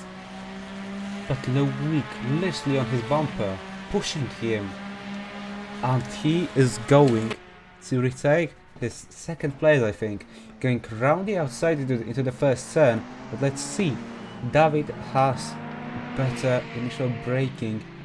So, oh, but Louis still fighting strong, now in front and back into P2. He reclaimed his place. But let's see. Yes, he's still leading David, but let's see David having a better exit of the turn, but the straight is ahead of them. Obviously, the car behind has the benefit of slipstream, and David will regain second place. In the meantime, Victor Vasquez into the pits once again. Ho ho! They're going for it. But now braking into the first chicane, and David's still in P2. Two Porsches having a great fight, but that fight is also costing them time. Mckee already has a pretty big lead over them from what was a scrap between those three a few laps ago.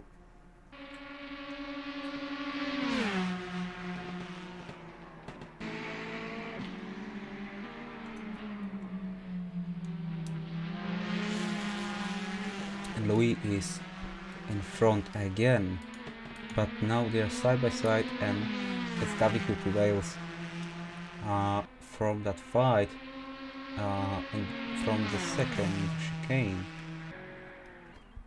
But let's see, they are going neck and neck. Still, we can see something interesting between those two, so let's not lose track of them.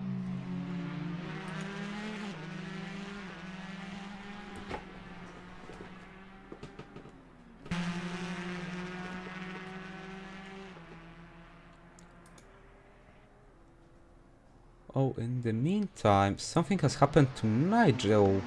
He's going a bit slowly off the Indianapolis, but he's back and running. Luckily, could be just could just overcook that turn, which is actually not that easy to get right. So I'm not surprised, but he is back and running. Lost some time, but he is all safe and sound.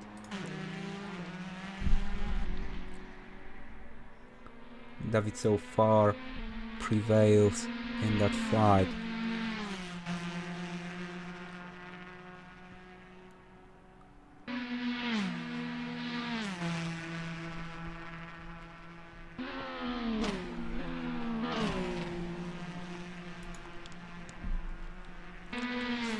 Oh, since the two are not fighting so hard right now, rather than following each other, let's check what David says about himself. David's experience in sim racing is 2 years.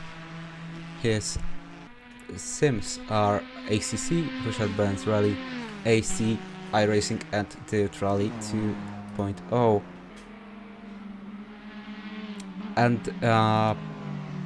his experience with Le Mans is a single player Le Mans Racing Project Cars 2.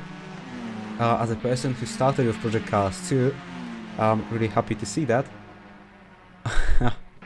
And he's aiming for the top 50%, so right now it would be the top 4, I'm pretty sure, in GTE. And his first experience with sim racing was actually in AOR. That is great to hear. I was a person who started in AOR as well. Look, Loic now blinking the lights. I think that was to that LMP car who lapped him. And David is a Swedish guy who races mostly GT3, but also a lot of rally. I must say I always wanted to try rallying, but never did it. Obviously in sim racing. Oh, and we have an update on Ryan can't drive. He's got a freeze and crashed. Unlucky. Some technical issues for a few of the drivers, making the grid a little bit slimmer. Bad luck, but it is what it is. We're down to 16 drivers. Diego Zamora still leading. Josh Mckee in second. Trika Takanashi in third. Making it the LMP1 provisional podium. But still, more than a half of the race distance to go. We will see if something will change. Oh, excuse me, that's my phone.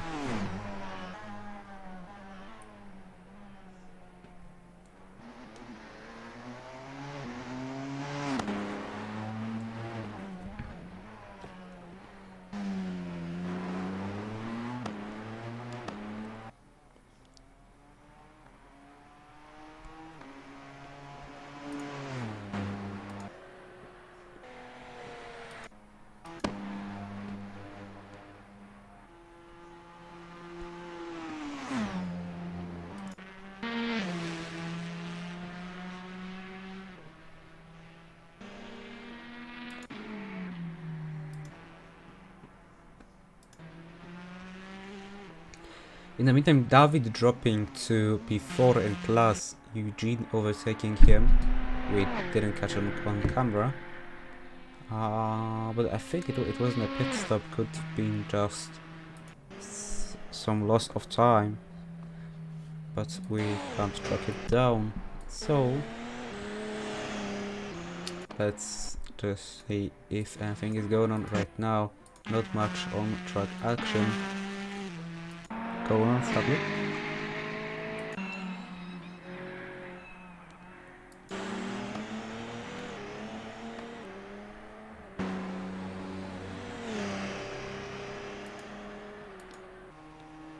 Can we see some onboards? Of course we can see some onboards. We can see an onboard from the Zamora. Chasing down, I think that is that's Eugene. Right now, GTE. Oh, that's pretty close. I had my own experience in multi-class. It's not always so nice from both perspectives. As LMP are scared that the GT car or GT3 in some cases can get in your way, but from the slower class perspective, it's always the danger that you will get hit and your race will be over by a car that you're not even racing with.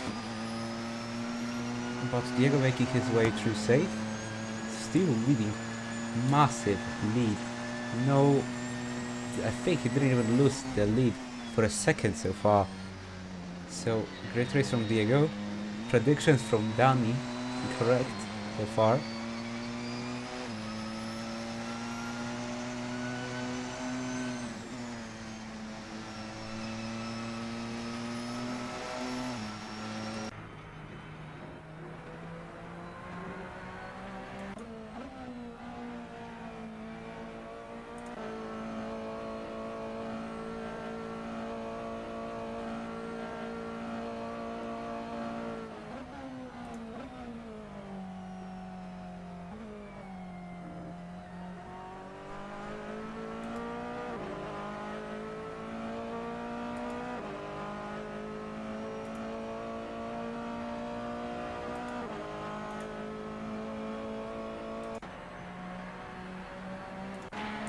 Andre Bondar, excuse me, I was reading the surname wrong.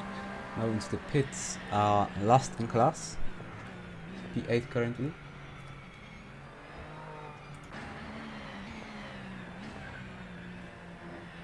David trying to chase down Eugene and having little issues through that first chicane, but he is back and running.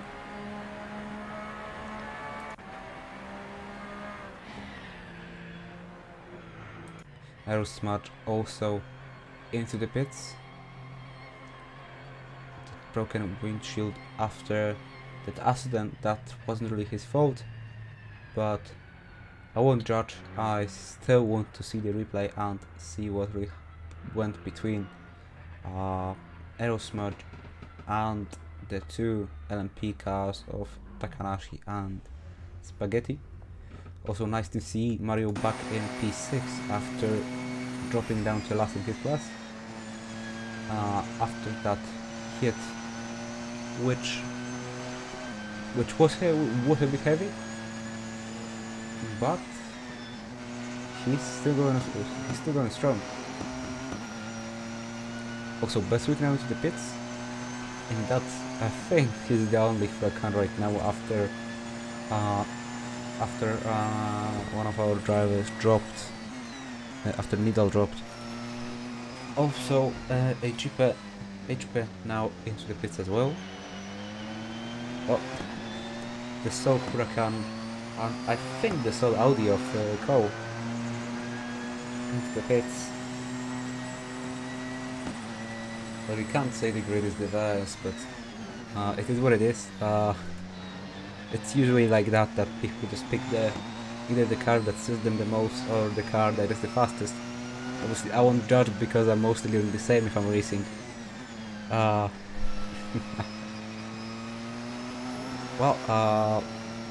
we're supposed to have two Toyotas as well, two LMP1 Toyotas, but they both did not make it to the grid today.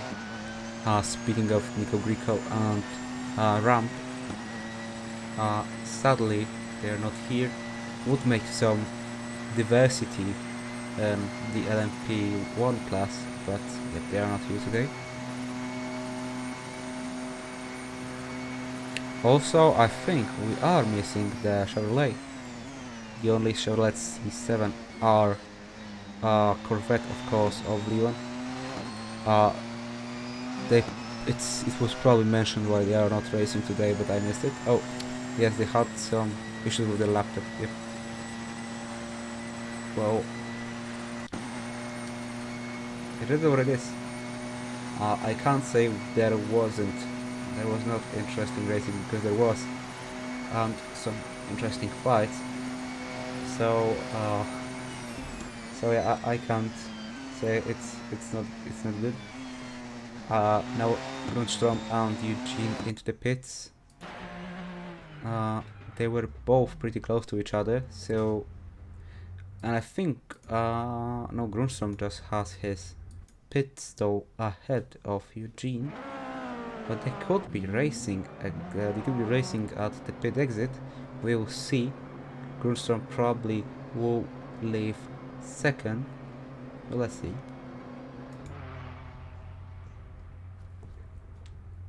Yep, that is Eugene already out and Grundstrom still in the pits. Yep, that's a lot of time lost. Probably just chasing down Eugene for David now.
into the night.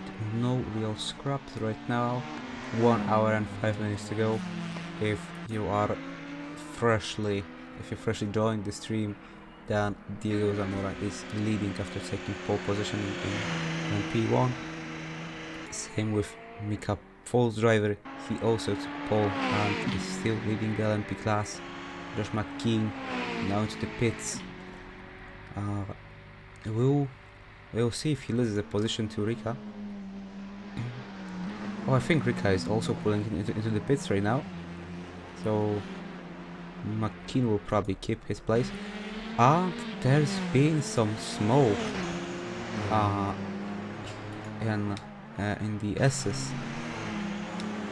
Wonder what was that about. But I think it's alright now, and no one has no real damage. Then Bjorkfest making his way past one of the Porsches. And Josh Mckee already out of the pits.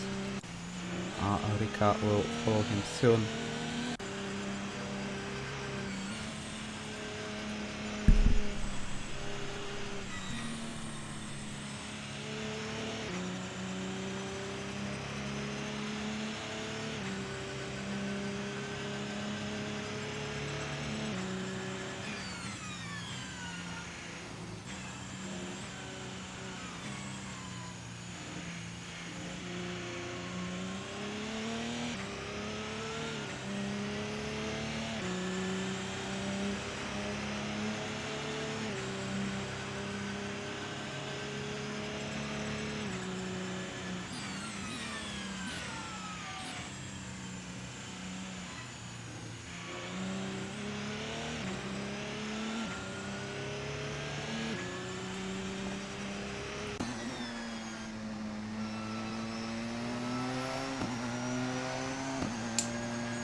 Spaghetti now also making his way into the pits.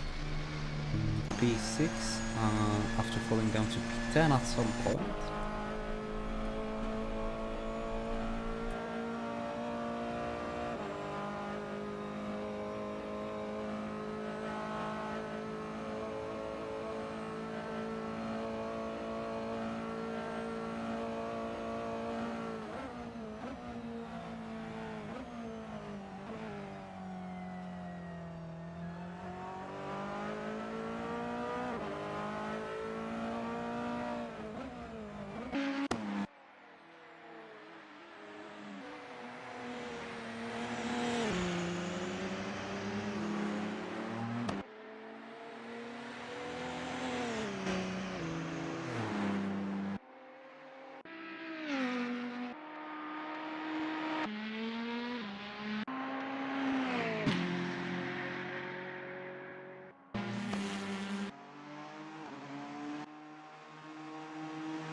Another driver into the pits. Loic Martin is heading down into the pit lane. And it's pretty quiet on the circuit right now. Mckee Pole's driver lapping best work. Now in P15 with his little Lamborghini Huracan. Love the color.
So we have a request of tracking down what are the best laps for LMP1 and LMP and GTE.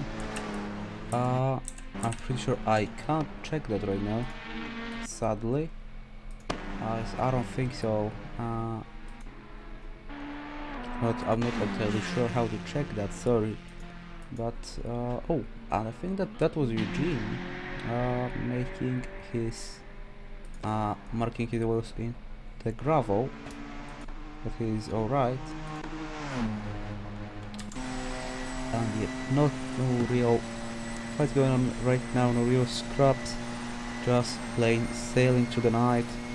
Diego Zamora making his way past another Porsche.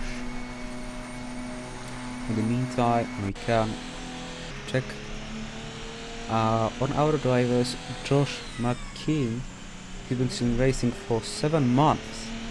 7 months, and he is going very strong in today's race. His main simulators are ACC, AC, and iRacing. He enjoys casually driving on AC with infinite list of car and track options. And this is his first competitive AC event. Well, a lot of cars and tracks makes you, well, probably makes you ready for anything, but I can't say so myself. No clue what pace the rest of the field will be, so he is hoping for a top 5 right now, being P2. In quali, 1.2 seconds, 3 seconds of pole, which is relatively close. Never used a hybrid system either, so should be interesting. This is his second AOR event. He's also done the 12 hours of Nürburgring on ACC, which I had the pleasure of commentating.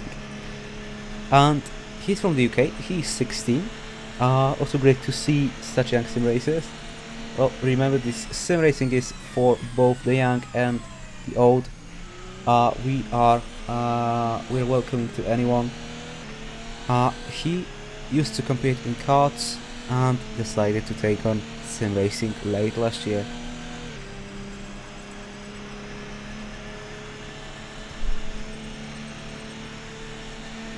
But right behind them we have Rika, who did not provide anything on their part, but we can check on Nigel. 1.5 year of sim racing. He is racing in iRacing, Assetto Corsa, Assetto Corsa Competizione, rFactor 2, Dirt Rally and WRC. And Assetto Corsa is the one sim he's put the most time in, and he loves the track and the cars. Although he wishes LMP1s didn't understeer as much, can't say, take, oh! Nigel having another little lag. Can't comment that much, since I'm not that experienced in LMP1s. But what we know is that Nigel is aiming for top 5, right now P4 overall. So he's making the most of his goal. But he says that his experience with ALR so far was very good. He says that the community is friendly, ACC League is very competitive, same with AC League, and he is hoping to see the AC League grow more competitive. Maybe let's change to another onboard since we see some lags on Iro's part. He is very hardworking, determined and competitive sim racer as he describes himself. Well, we've already spoken about Dennis.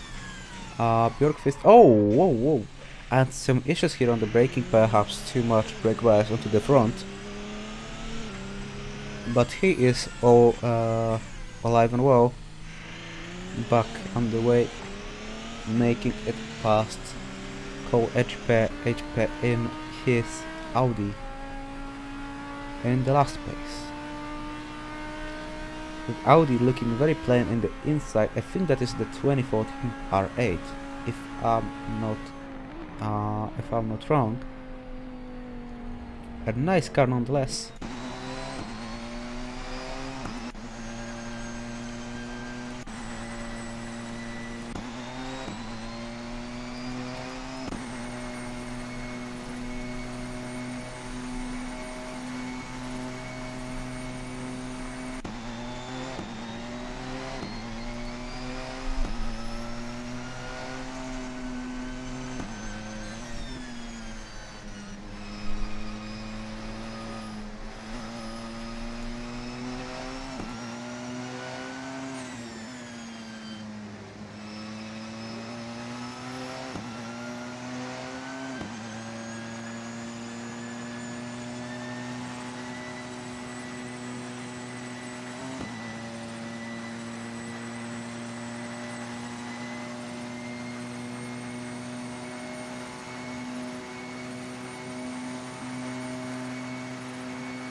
Well, I think... Oh, Nigel going through the trees. I think we didn't cover... we did not cover Victor Vasquez yet. He's been playing racing games since he was a kid, but started proper sim racing 1.5 years ago, and this is his first endurance race. Well, hopefully he'll make his way onto team endurance racing soon. And he's been mainly playing Dirt Rally 2.0 and Richard Burns Rally, sometimes Assetto Corsa. So he describes himself as a rally driver, but nice that he's been venturing onto the asphalt patches of racing as well. His experience with AC is very short, the cast is also very short, and he loves Le Mans. he says he's been playing it since Gran Turismo 4, and that he knows every corner and has a lot of experience. He's been participating in AR Detroit 2-0 leagues, and he is a 21-year-old computer science student from Argentina. He's a big rally fan, and his idol is Sebastian Loeb. Well, going on pretty well, top 5 in GTE, but we also have only 8 cars in that class. So I'm leaving it for you to judge if it's a good result or not. Diego Zamora soon lapping another one of his rivals in the LMP class.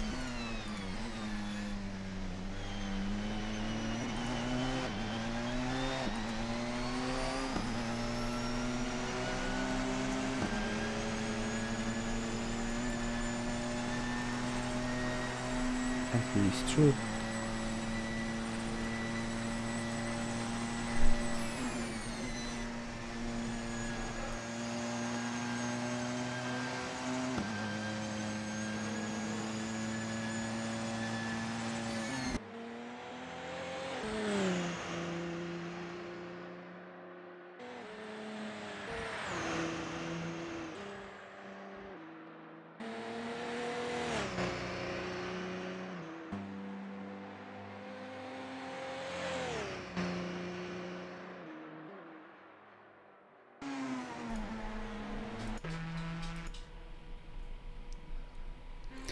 David actually down to before dropped from running second in his class, I'm pretty sure.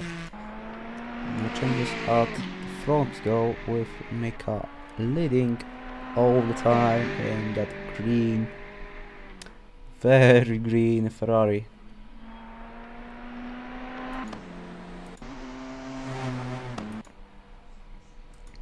Let's look who we did not cover yet and who is driving. We can talk a little about Mckee. He's been sim racing since 6 years. He is right now driving in AC and ACC. He thinks that Assetto Corsa is the best simulator in the terms of diversity, but not in the physics. I'm the best version of the Nordschleife there is. Well, I think so as well actually, but maybe let's talk about it a little bit later. And he says about where he wants to finish. A sim racer has always one target. If it's unreachable, it's time to practice. And since he has no clue how fast the other drivers are, his goal is to have some fun, because that's all what matters. And I really like that. I really like his way of thinking. What is your experience of AOR? To be honest, none. Then welcome to the community. And he says his car number is usually his age, so he is not the youngest dude in the town anymore. If I'm seeing correct, that is 51 years of age, and showing the youngsters how have they done leading the GTE class. Really interesting, really I can't even describe it, just really fun and interesting to see it. He said that he is organizing races himself in the German leagues. So what can I say? 51 years of age and still just and winning actually right now in the GTE class. Whoa.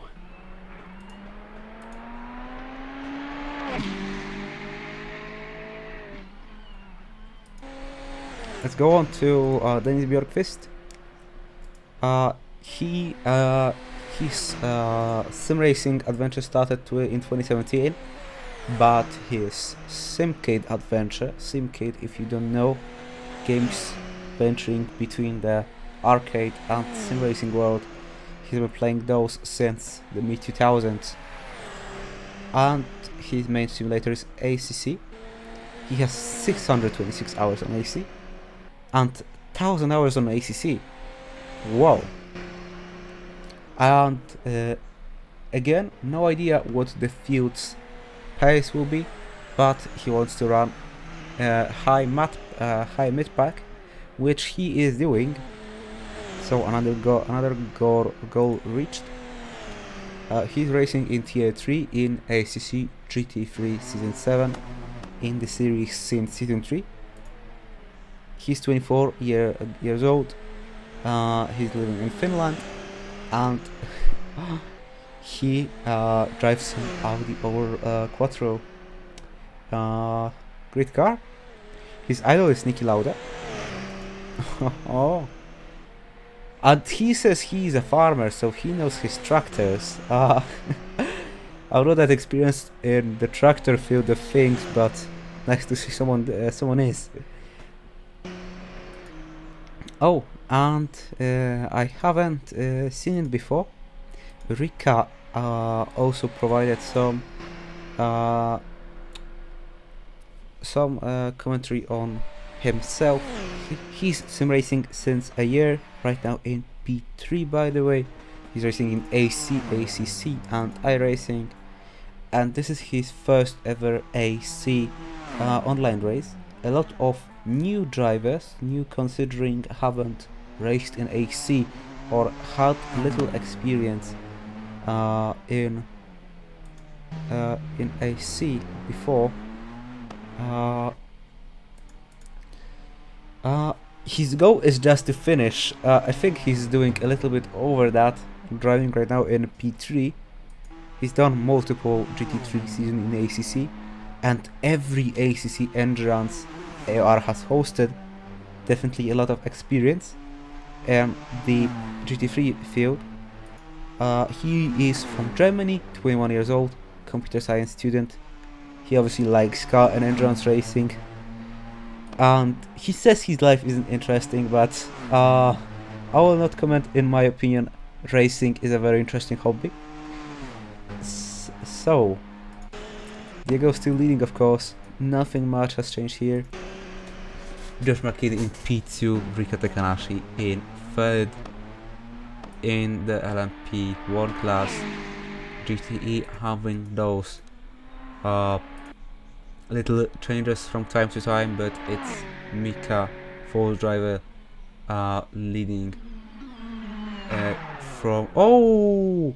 And he had a little slide in the Mulsanne corner, but nothing serious. He's back onto the track. Second in GTE is Loic Martin, and third is Eugene. We have 42 minutes to go. Most of the race is done, and it seems like Diego Zamora will have a pretty much Mercedes-like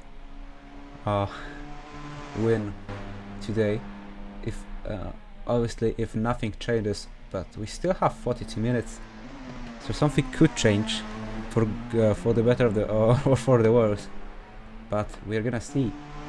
16 drivers to go on, 5 DNFs, and some did not start, sadly. So 41 minutes plus 1 lap. Let's look at our P2 man in GTE, Loic Martin.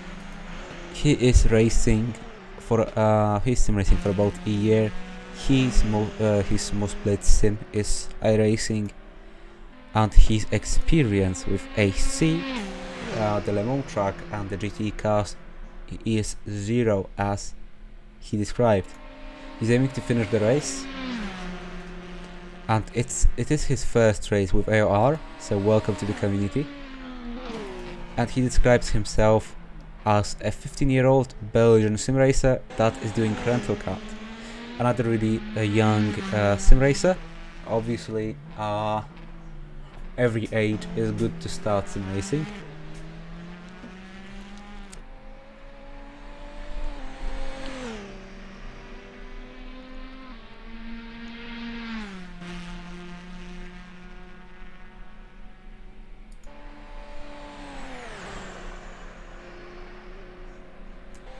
Well, even with no serious fights going on, the racing at night looks beautiful. Now Mario Spaghetti though, pulling into the pits once again. 40 minutes to go. You can see my car in the background here. Obviously not racing today, but I had to join with one to actually see what's going on the server.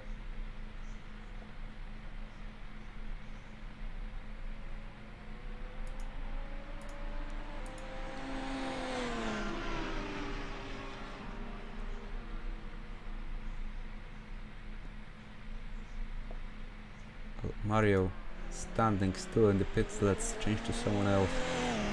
Josh Mckee going on strong in P2. To be honest, I can see many drivers here today not knowing where they finish, aiming just aiming to actually finish the race, but going on strong. I don't know what about them, but I would be really happy with result like that.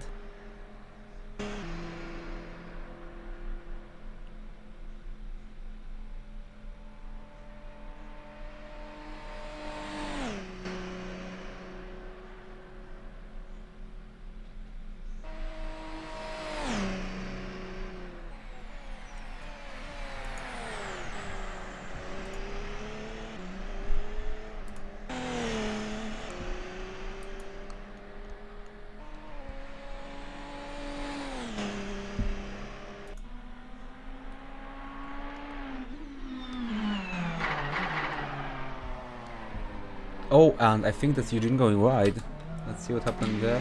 Yes, he has just gone wide at the entry to the back straight.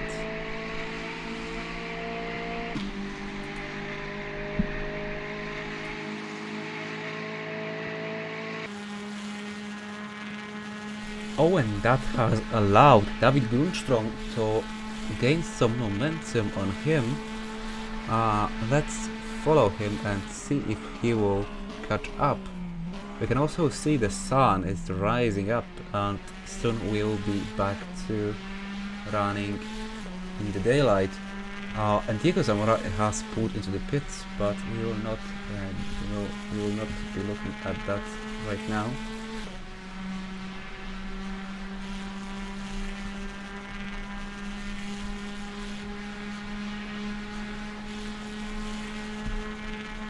Oh, still a bit of distance between those two, but David is really close and could be fighting for that GT podium. Diego already out of the pits.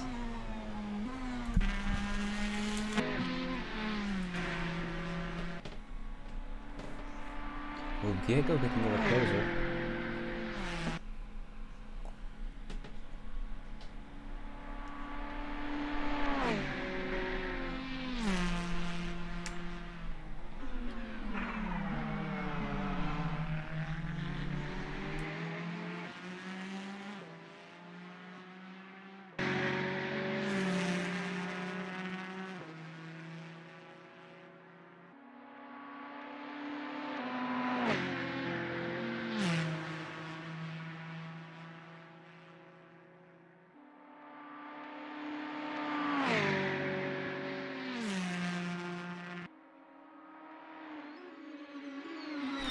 So Mckee has pulled into the pits, and David is actually getting closer and closer to Eugene. So we are back to seeing some interesting fights on the circuit.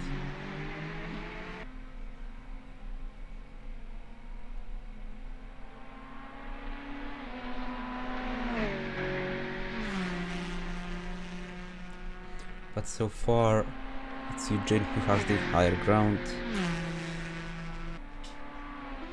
And it is pretty much daylight all over the circuit. You'll probably see the lamp posts being turned off soon.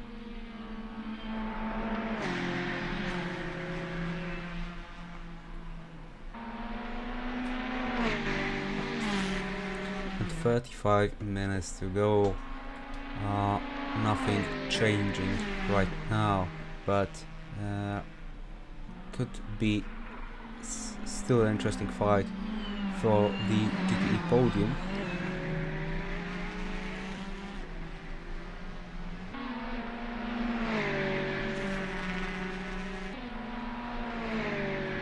And Nigel is into the pits right now, pitting from P4.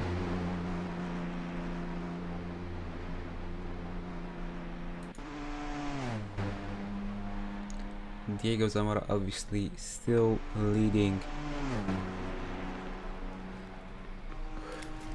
I wonder what would be his performance over the course of a whole season of racing. But oh, tiny bit wide.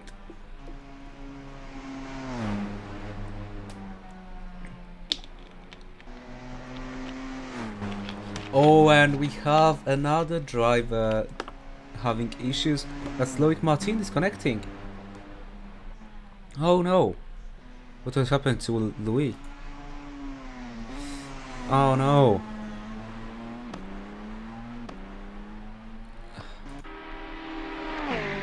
On Eugene and David going past HP, who's getting lapped.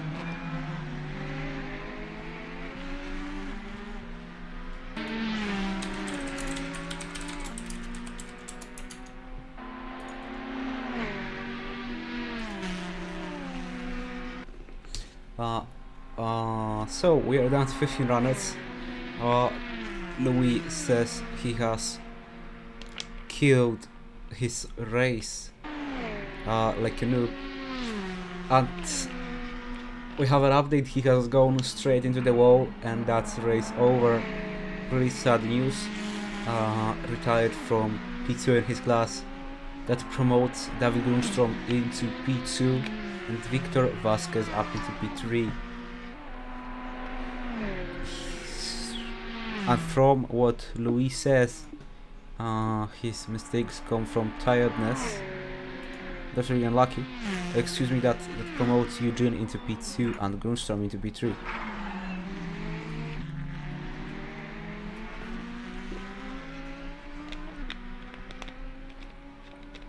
And Grundstrom still behind, still chasing Eugene down. Well, Eugene not quite in the knife edge yet, but we'll see how the fight escalates in the next few minutes. In the meantime, let's see how it is going for the rest of the grid. Rika Takanashi leading the LMP1 leader, the GTE leader.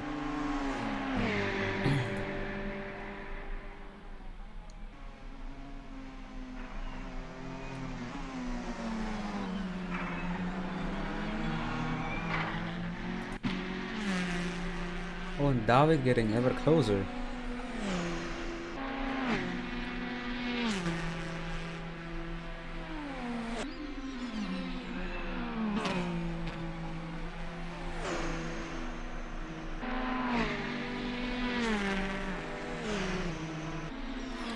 There will be lap, I think that is Bjorkfest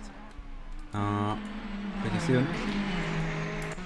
Let's watch it from David's onboard.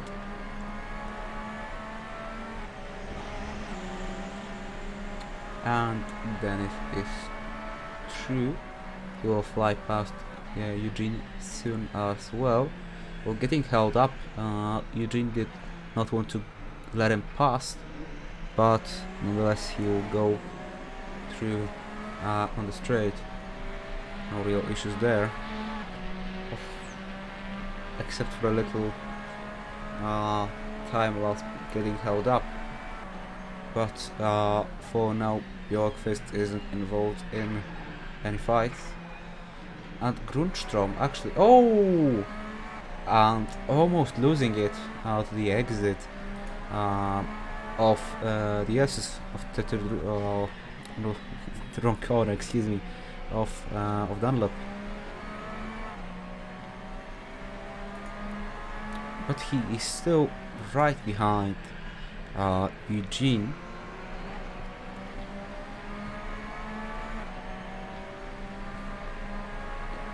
Who is driving consistently, but I think a tiny bit slower than David does.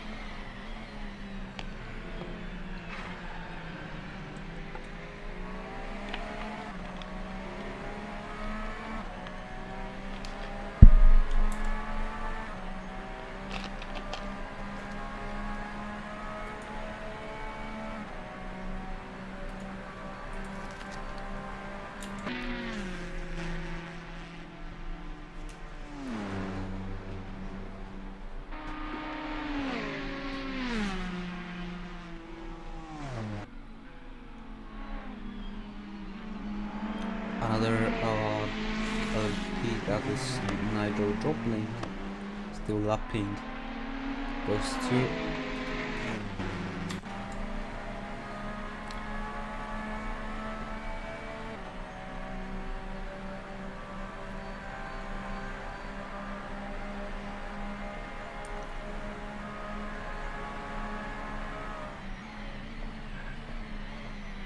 Oh, and Eugene having a little lockup did not cause a serious time loss though.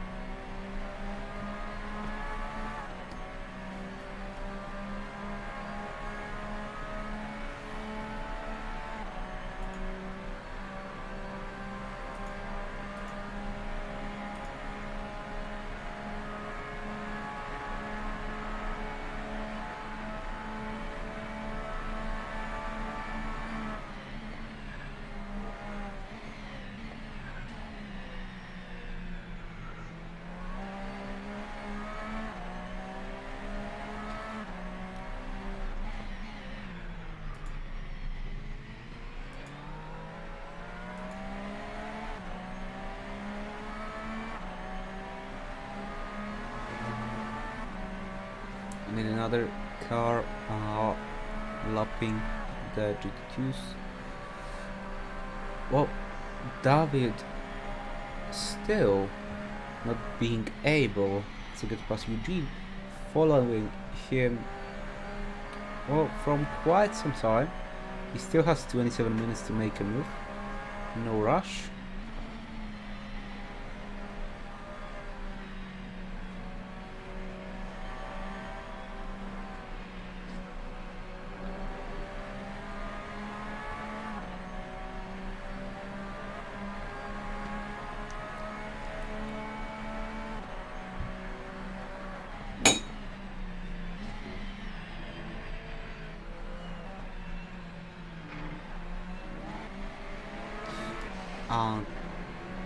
David getting pretty close after those last few corners, but not having quite a good exit going onto the gravel and back to that pretty far away distance, but perhaps still in the slipstream range. Now going a little bit wide, looks like a bit of tire wear is getting into his plans.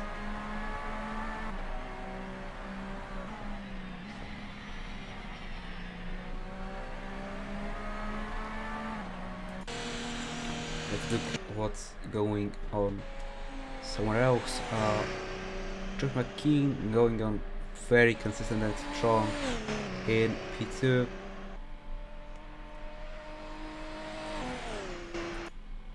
Steven Beswick in the Soul Lamborghini Huracan, not last.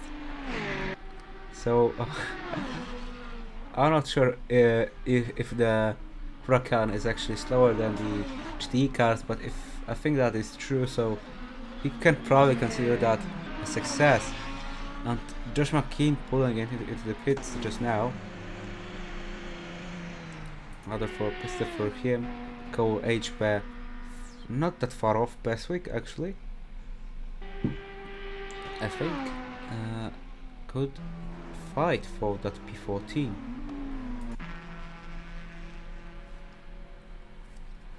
Eugene now P10 overall, P2 in class with Grundstorm right behind him. Victor Vasquez some time off behind. Those two are pretty well, if you consider the race is already 2 hours long, pretty close to the GT podium.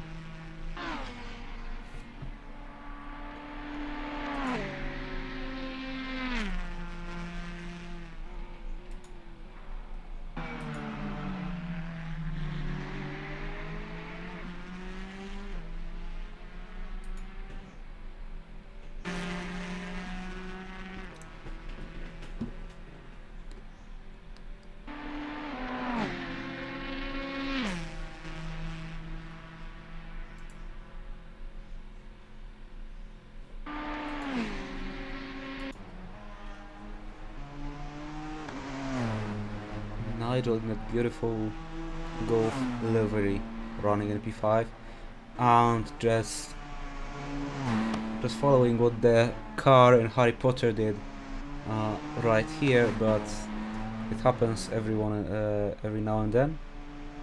Just not trying to go into the wall.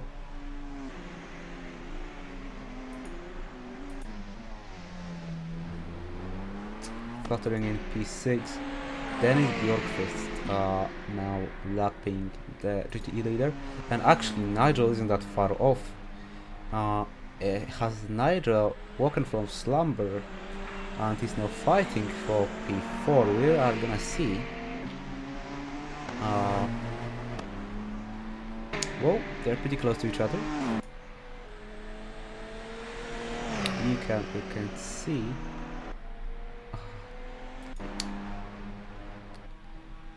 Rika some distance ahead, but Josh and Diego are already out of range. But let's follow Nigel for a while, maybe.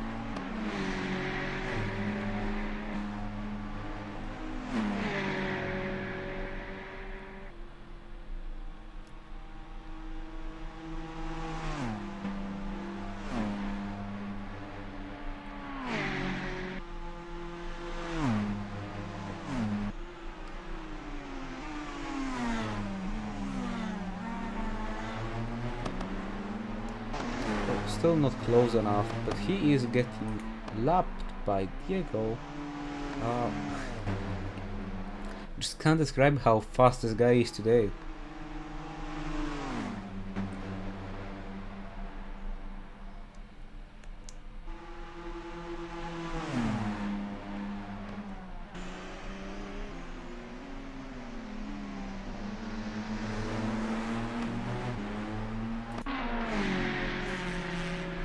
Oh, and David actually now closer to Eugene once again.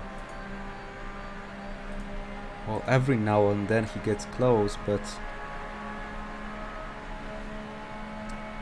losing the distance once again. Well, actually gaining distance between them.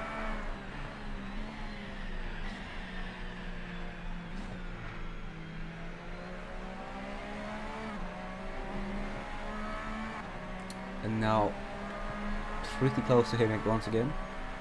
From what I've noticed, David looks to gain time in the corners. I think Eugene has a car set for the straights though.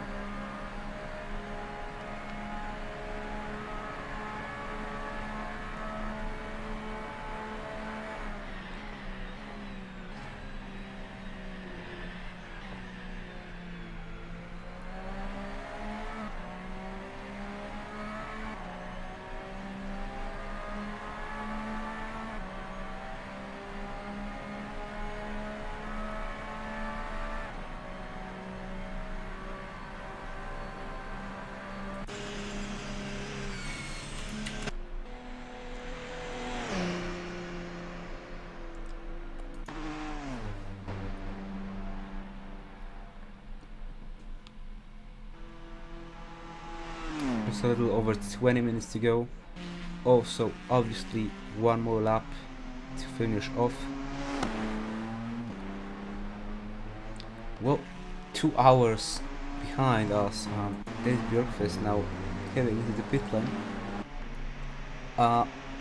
2 long hours of racing, and well, some interesting fights, some lonely running. Well, obviously Diego did not leave any doubt on who was the quickest today and the most consistent.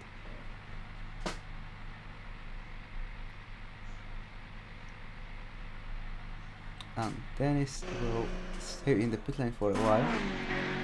Eugene. Oh, David still behind him. Still. But we can see no best week, not losing that much time to those GT cars that lapped him.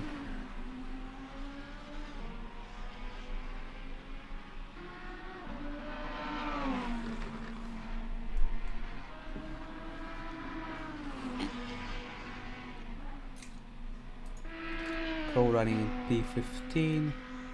Also not that far off Steven.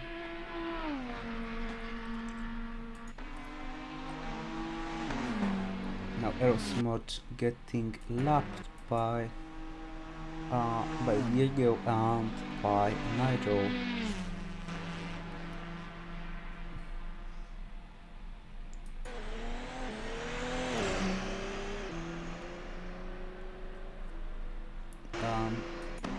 Dennis actually lost some time to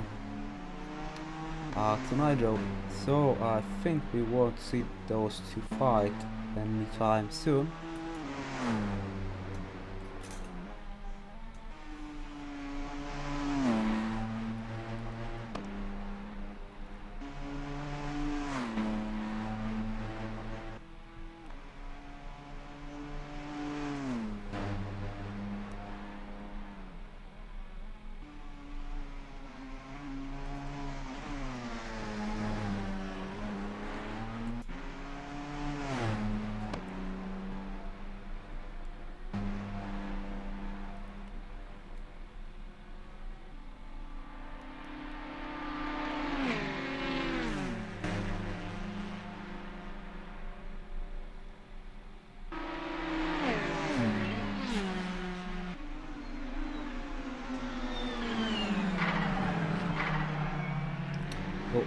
Fluttering now sandwich between those two GTEs, which we've been seeing for a long time together already, but now get past them. I just can't stand those two just plain sealing among each other, not even fighting.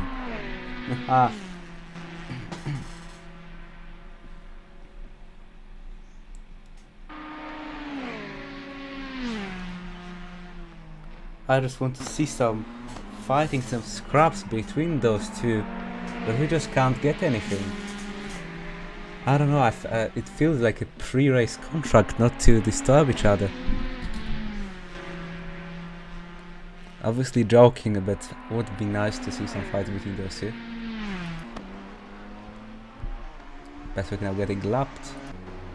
Andre Bondar not gaining any positions, sadly.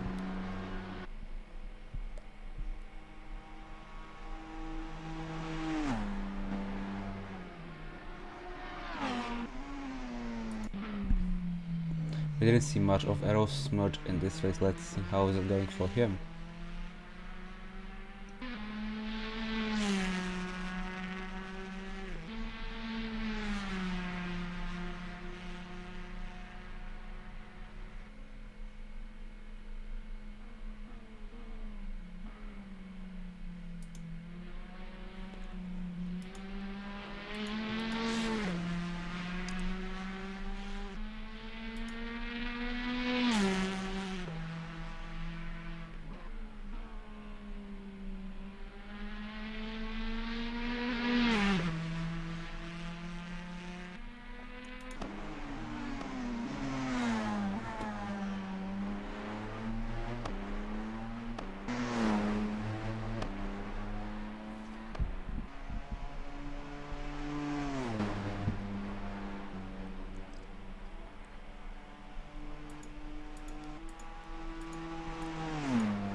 Diego just making it to the end without any problems or things that he needs to care about. Pretty much same with Mckee after that little fight he had with Eugene, and I think that was Vasquez back then. Oh no, that was Louis Martin who had to retire.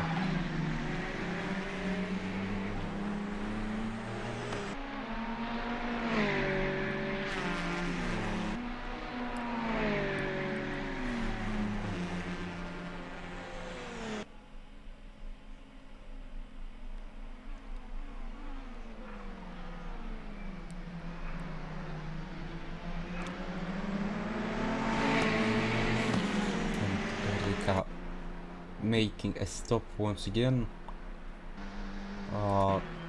Eugene and David ever close to each other.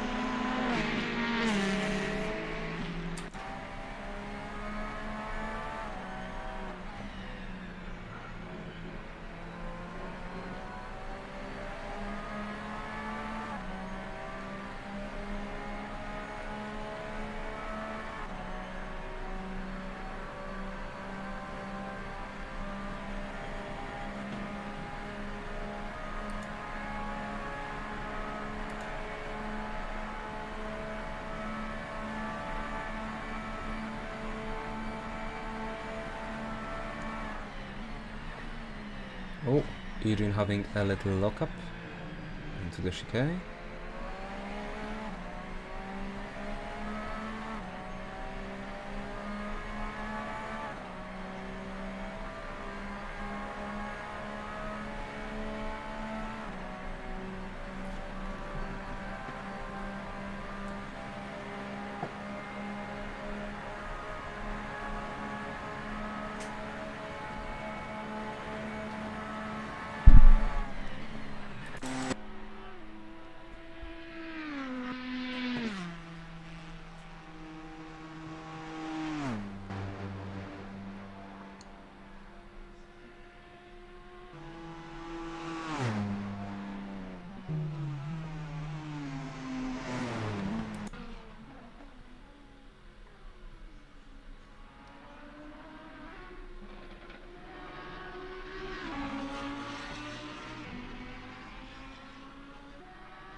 Eleven minutes to go. Diego Zamora locking up. Pretty much the most interesting news you're gonna get. But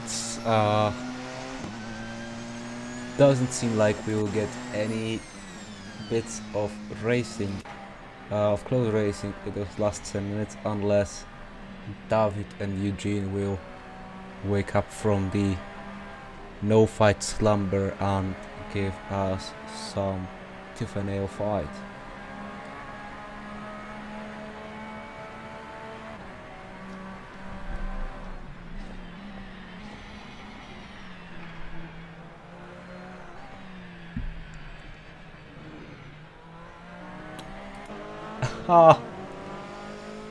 And David is passed.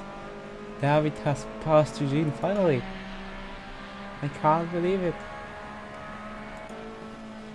But Eugene can still have some of the fight.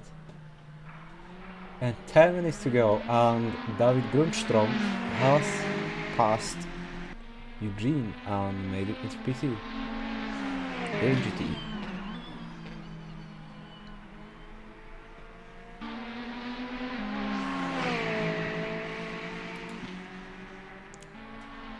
Let's go, David. Oh, and both of them actually went a little bit wide here. Let's see, Eugene having slipstream, and I think, yes, he will make it past. But we will see for how long.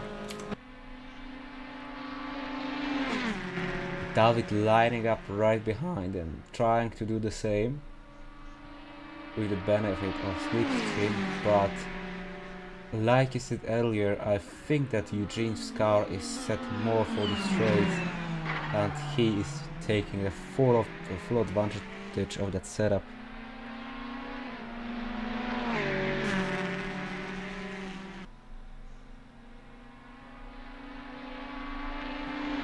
And he is pulling away with the slipstream, with the power. Because I don't believe that there's that much difference of horsepower between those two cars. You can see our beautiful camera man, but that's not the most interesting sight right now.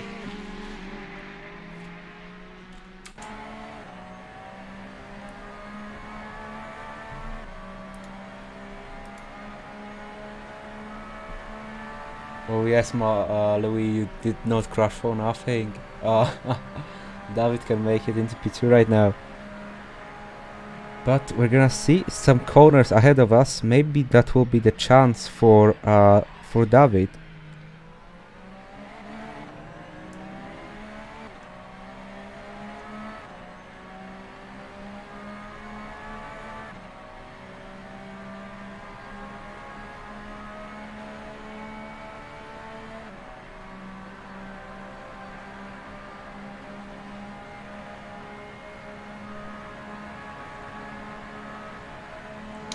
But Eugene has actually pulled away so far because of those straights I was speaking of, and we now have a tiny luck up from Eugene. A little bit of time slapper for David. Also having to let one of the LMP1 cars go. But let's see, the S is ahead of those two guys. Maybe David can make advantage of them, but so far it's Eugene who has the higher ground. Absolute monster in the straight line comparing to David, but Mckee having none of it, already starting the next lap here in P1, P9 overall.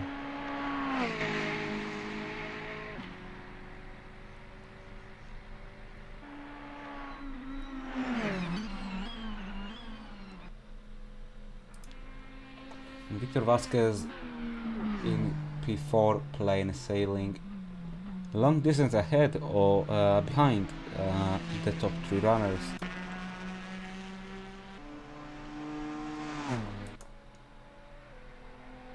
We did not check on Flutterling from quite some time, but still running in P6 without issues. 6 minutes to go. If you would be starting your lap now, you have 2 to go. Obviously, the +1 lap, so that's 3.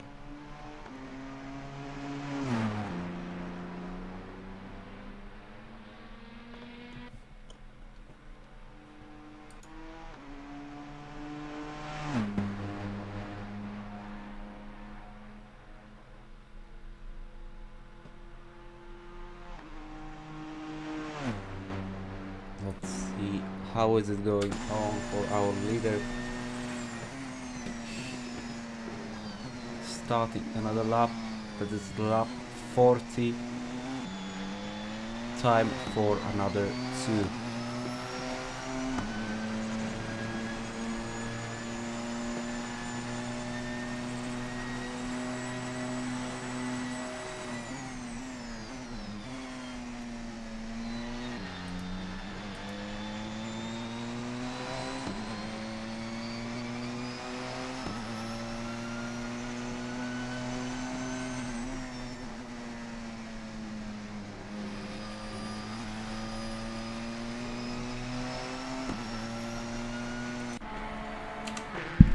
Well, David obviously still behind Eugene, not making any ground over the course of the last few laps. Well, some distance there and there, but nothing real, nothing really strong. But let's see the run from the chicane.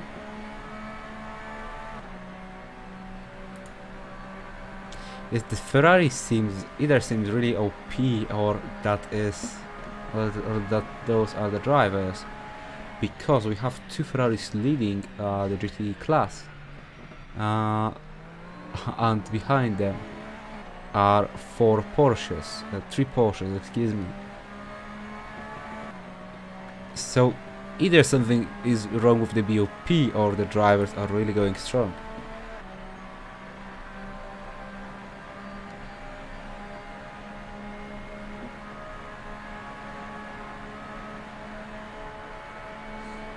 But yet the straight line power of Ferrari winning again.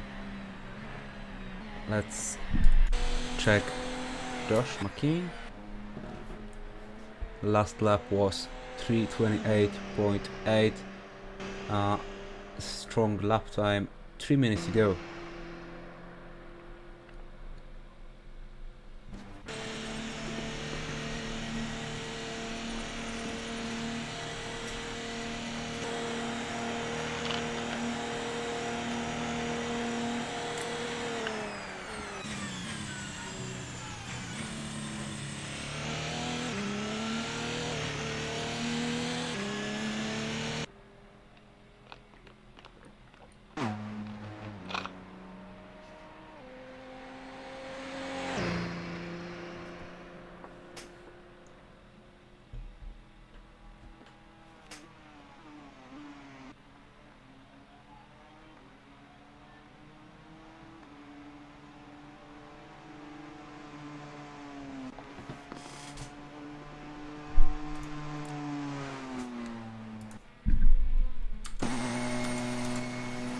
Mario Spaghetti once again, actually not that far behind one of the LMPs, that is Andre Bondar, but he's just lapping him, fluttering already in the next corner, so no chance so far to make up a position, and it does not seem that we will get any real mix-ups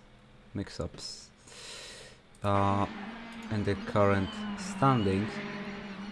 Even going on strong in his Ferrari, Mckee Pole's driver as well, leading the GT class, and David still struggling to chase down the Ferrari running in P2.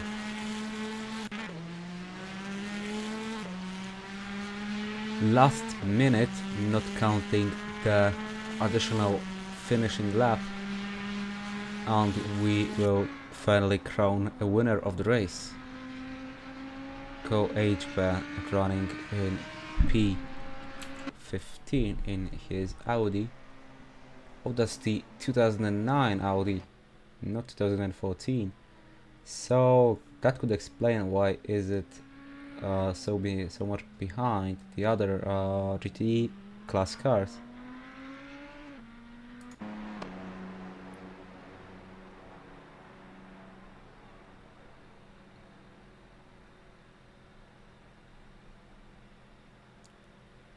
Diego Zamora making it past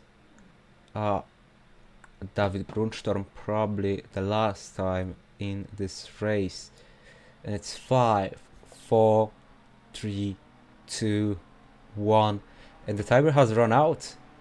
Leader has 2 laps to go, obviously the current lap and the additional lap for Diego Zamora, and we are done with the race.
So, Diego Zamora making his way to the finishing line to start the last lap of the race. Only a few corners of lap. Which lap is it? Let's check. It's lap 41.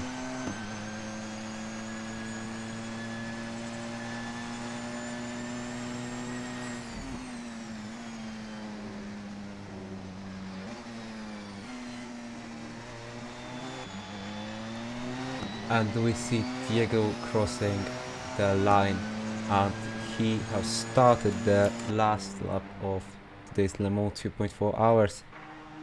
James Mckee following him in P2, quite some way off, and Ricard Takanashi in P3. Nigel Jobling in P4, Dennis Bjorkfest 5th, fluttering 6th. Mario Spaghetti in P7, and the last LMP to LMP1 car still running, Andrei Bondar in P8. Then we have Mckee, fourth driver in P9. That's the GTE leader. Eugene, David Grunstrom, Victor Vasquez, Aerosmith, Bestwick, and Cole HP is running last. Well, Diego making it towards the first chicane on the straight. Let's see if the fight between Eugene and Grunstrom not so heated in the last minutes of the race. David has fallen off a bit. Has to count on Eugene making a mistake, but Eugene is driving a very consistent race so far. Probably no mistakes ahead of him. Obviously not wishing him any bad luck. Well, we had a little commentator's chaos happen that in this race before, so hopefully no more.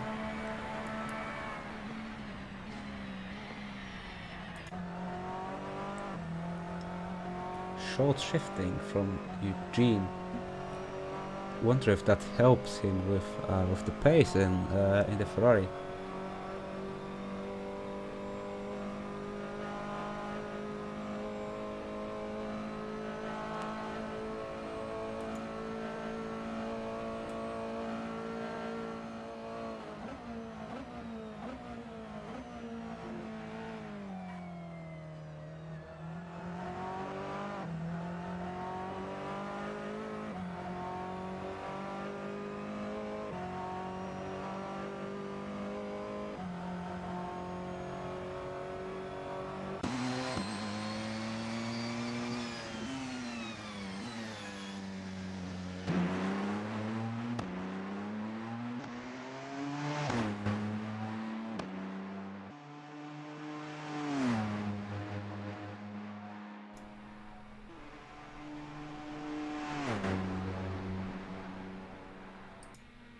When Andrei Bondar has stopped on the track. What has happened? Interesting. Andrei Bondar stopping just before the finishing line. And I think that is race over for him. Obviously will be classified, I think, in P8. But it's interesting, why has he stopped right before the race finish? Well, some drama towards the end of the race. Let's see. Oh, he is moving. Yes, he is back underway, luckily. Yes, and he will start his first lap. But in the meantime, Diego Zamora is your winner of the Le Mans 2.4 hours. And if I think correctly, Andrei Bondar has just stopped to let Diego go and not complete another lap of the race. But that is it. Diego Zamora is your winner of Le Mans 2.4 hours here on AOR in Assetto Corsa. Very dominant race from him. Long way ahead of Josh Mckee, still on his way to finish in P2. And we also have Mckee, fourth driver, crossing the line to finish P1 in the GTE class. Right behind him is Eugene. Oh, and Grundstrom right behind Eugene in those finishing stages. But he slides! Oh no! He's sliding around. But even that won't help him.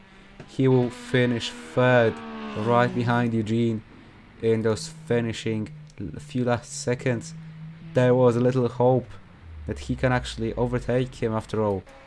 But that will not be it. And Josh Mckee crosses the line to finish second in LMP1. Another very consistent and good race. For not the first driver to have a very consistent and great race here today. Diego Zamora back in the pits already. We are waiting for other drivers. Bjorkfest, Bondar, and few of the drivers already in. Already finished their races. Rika Takanashi still on their way though.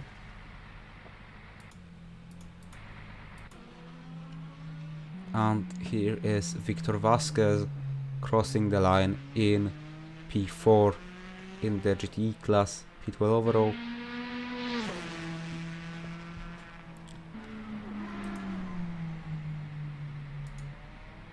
Fuel. Well, that was not the case.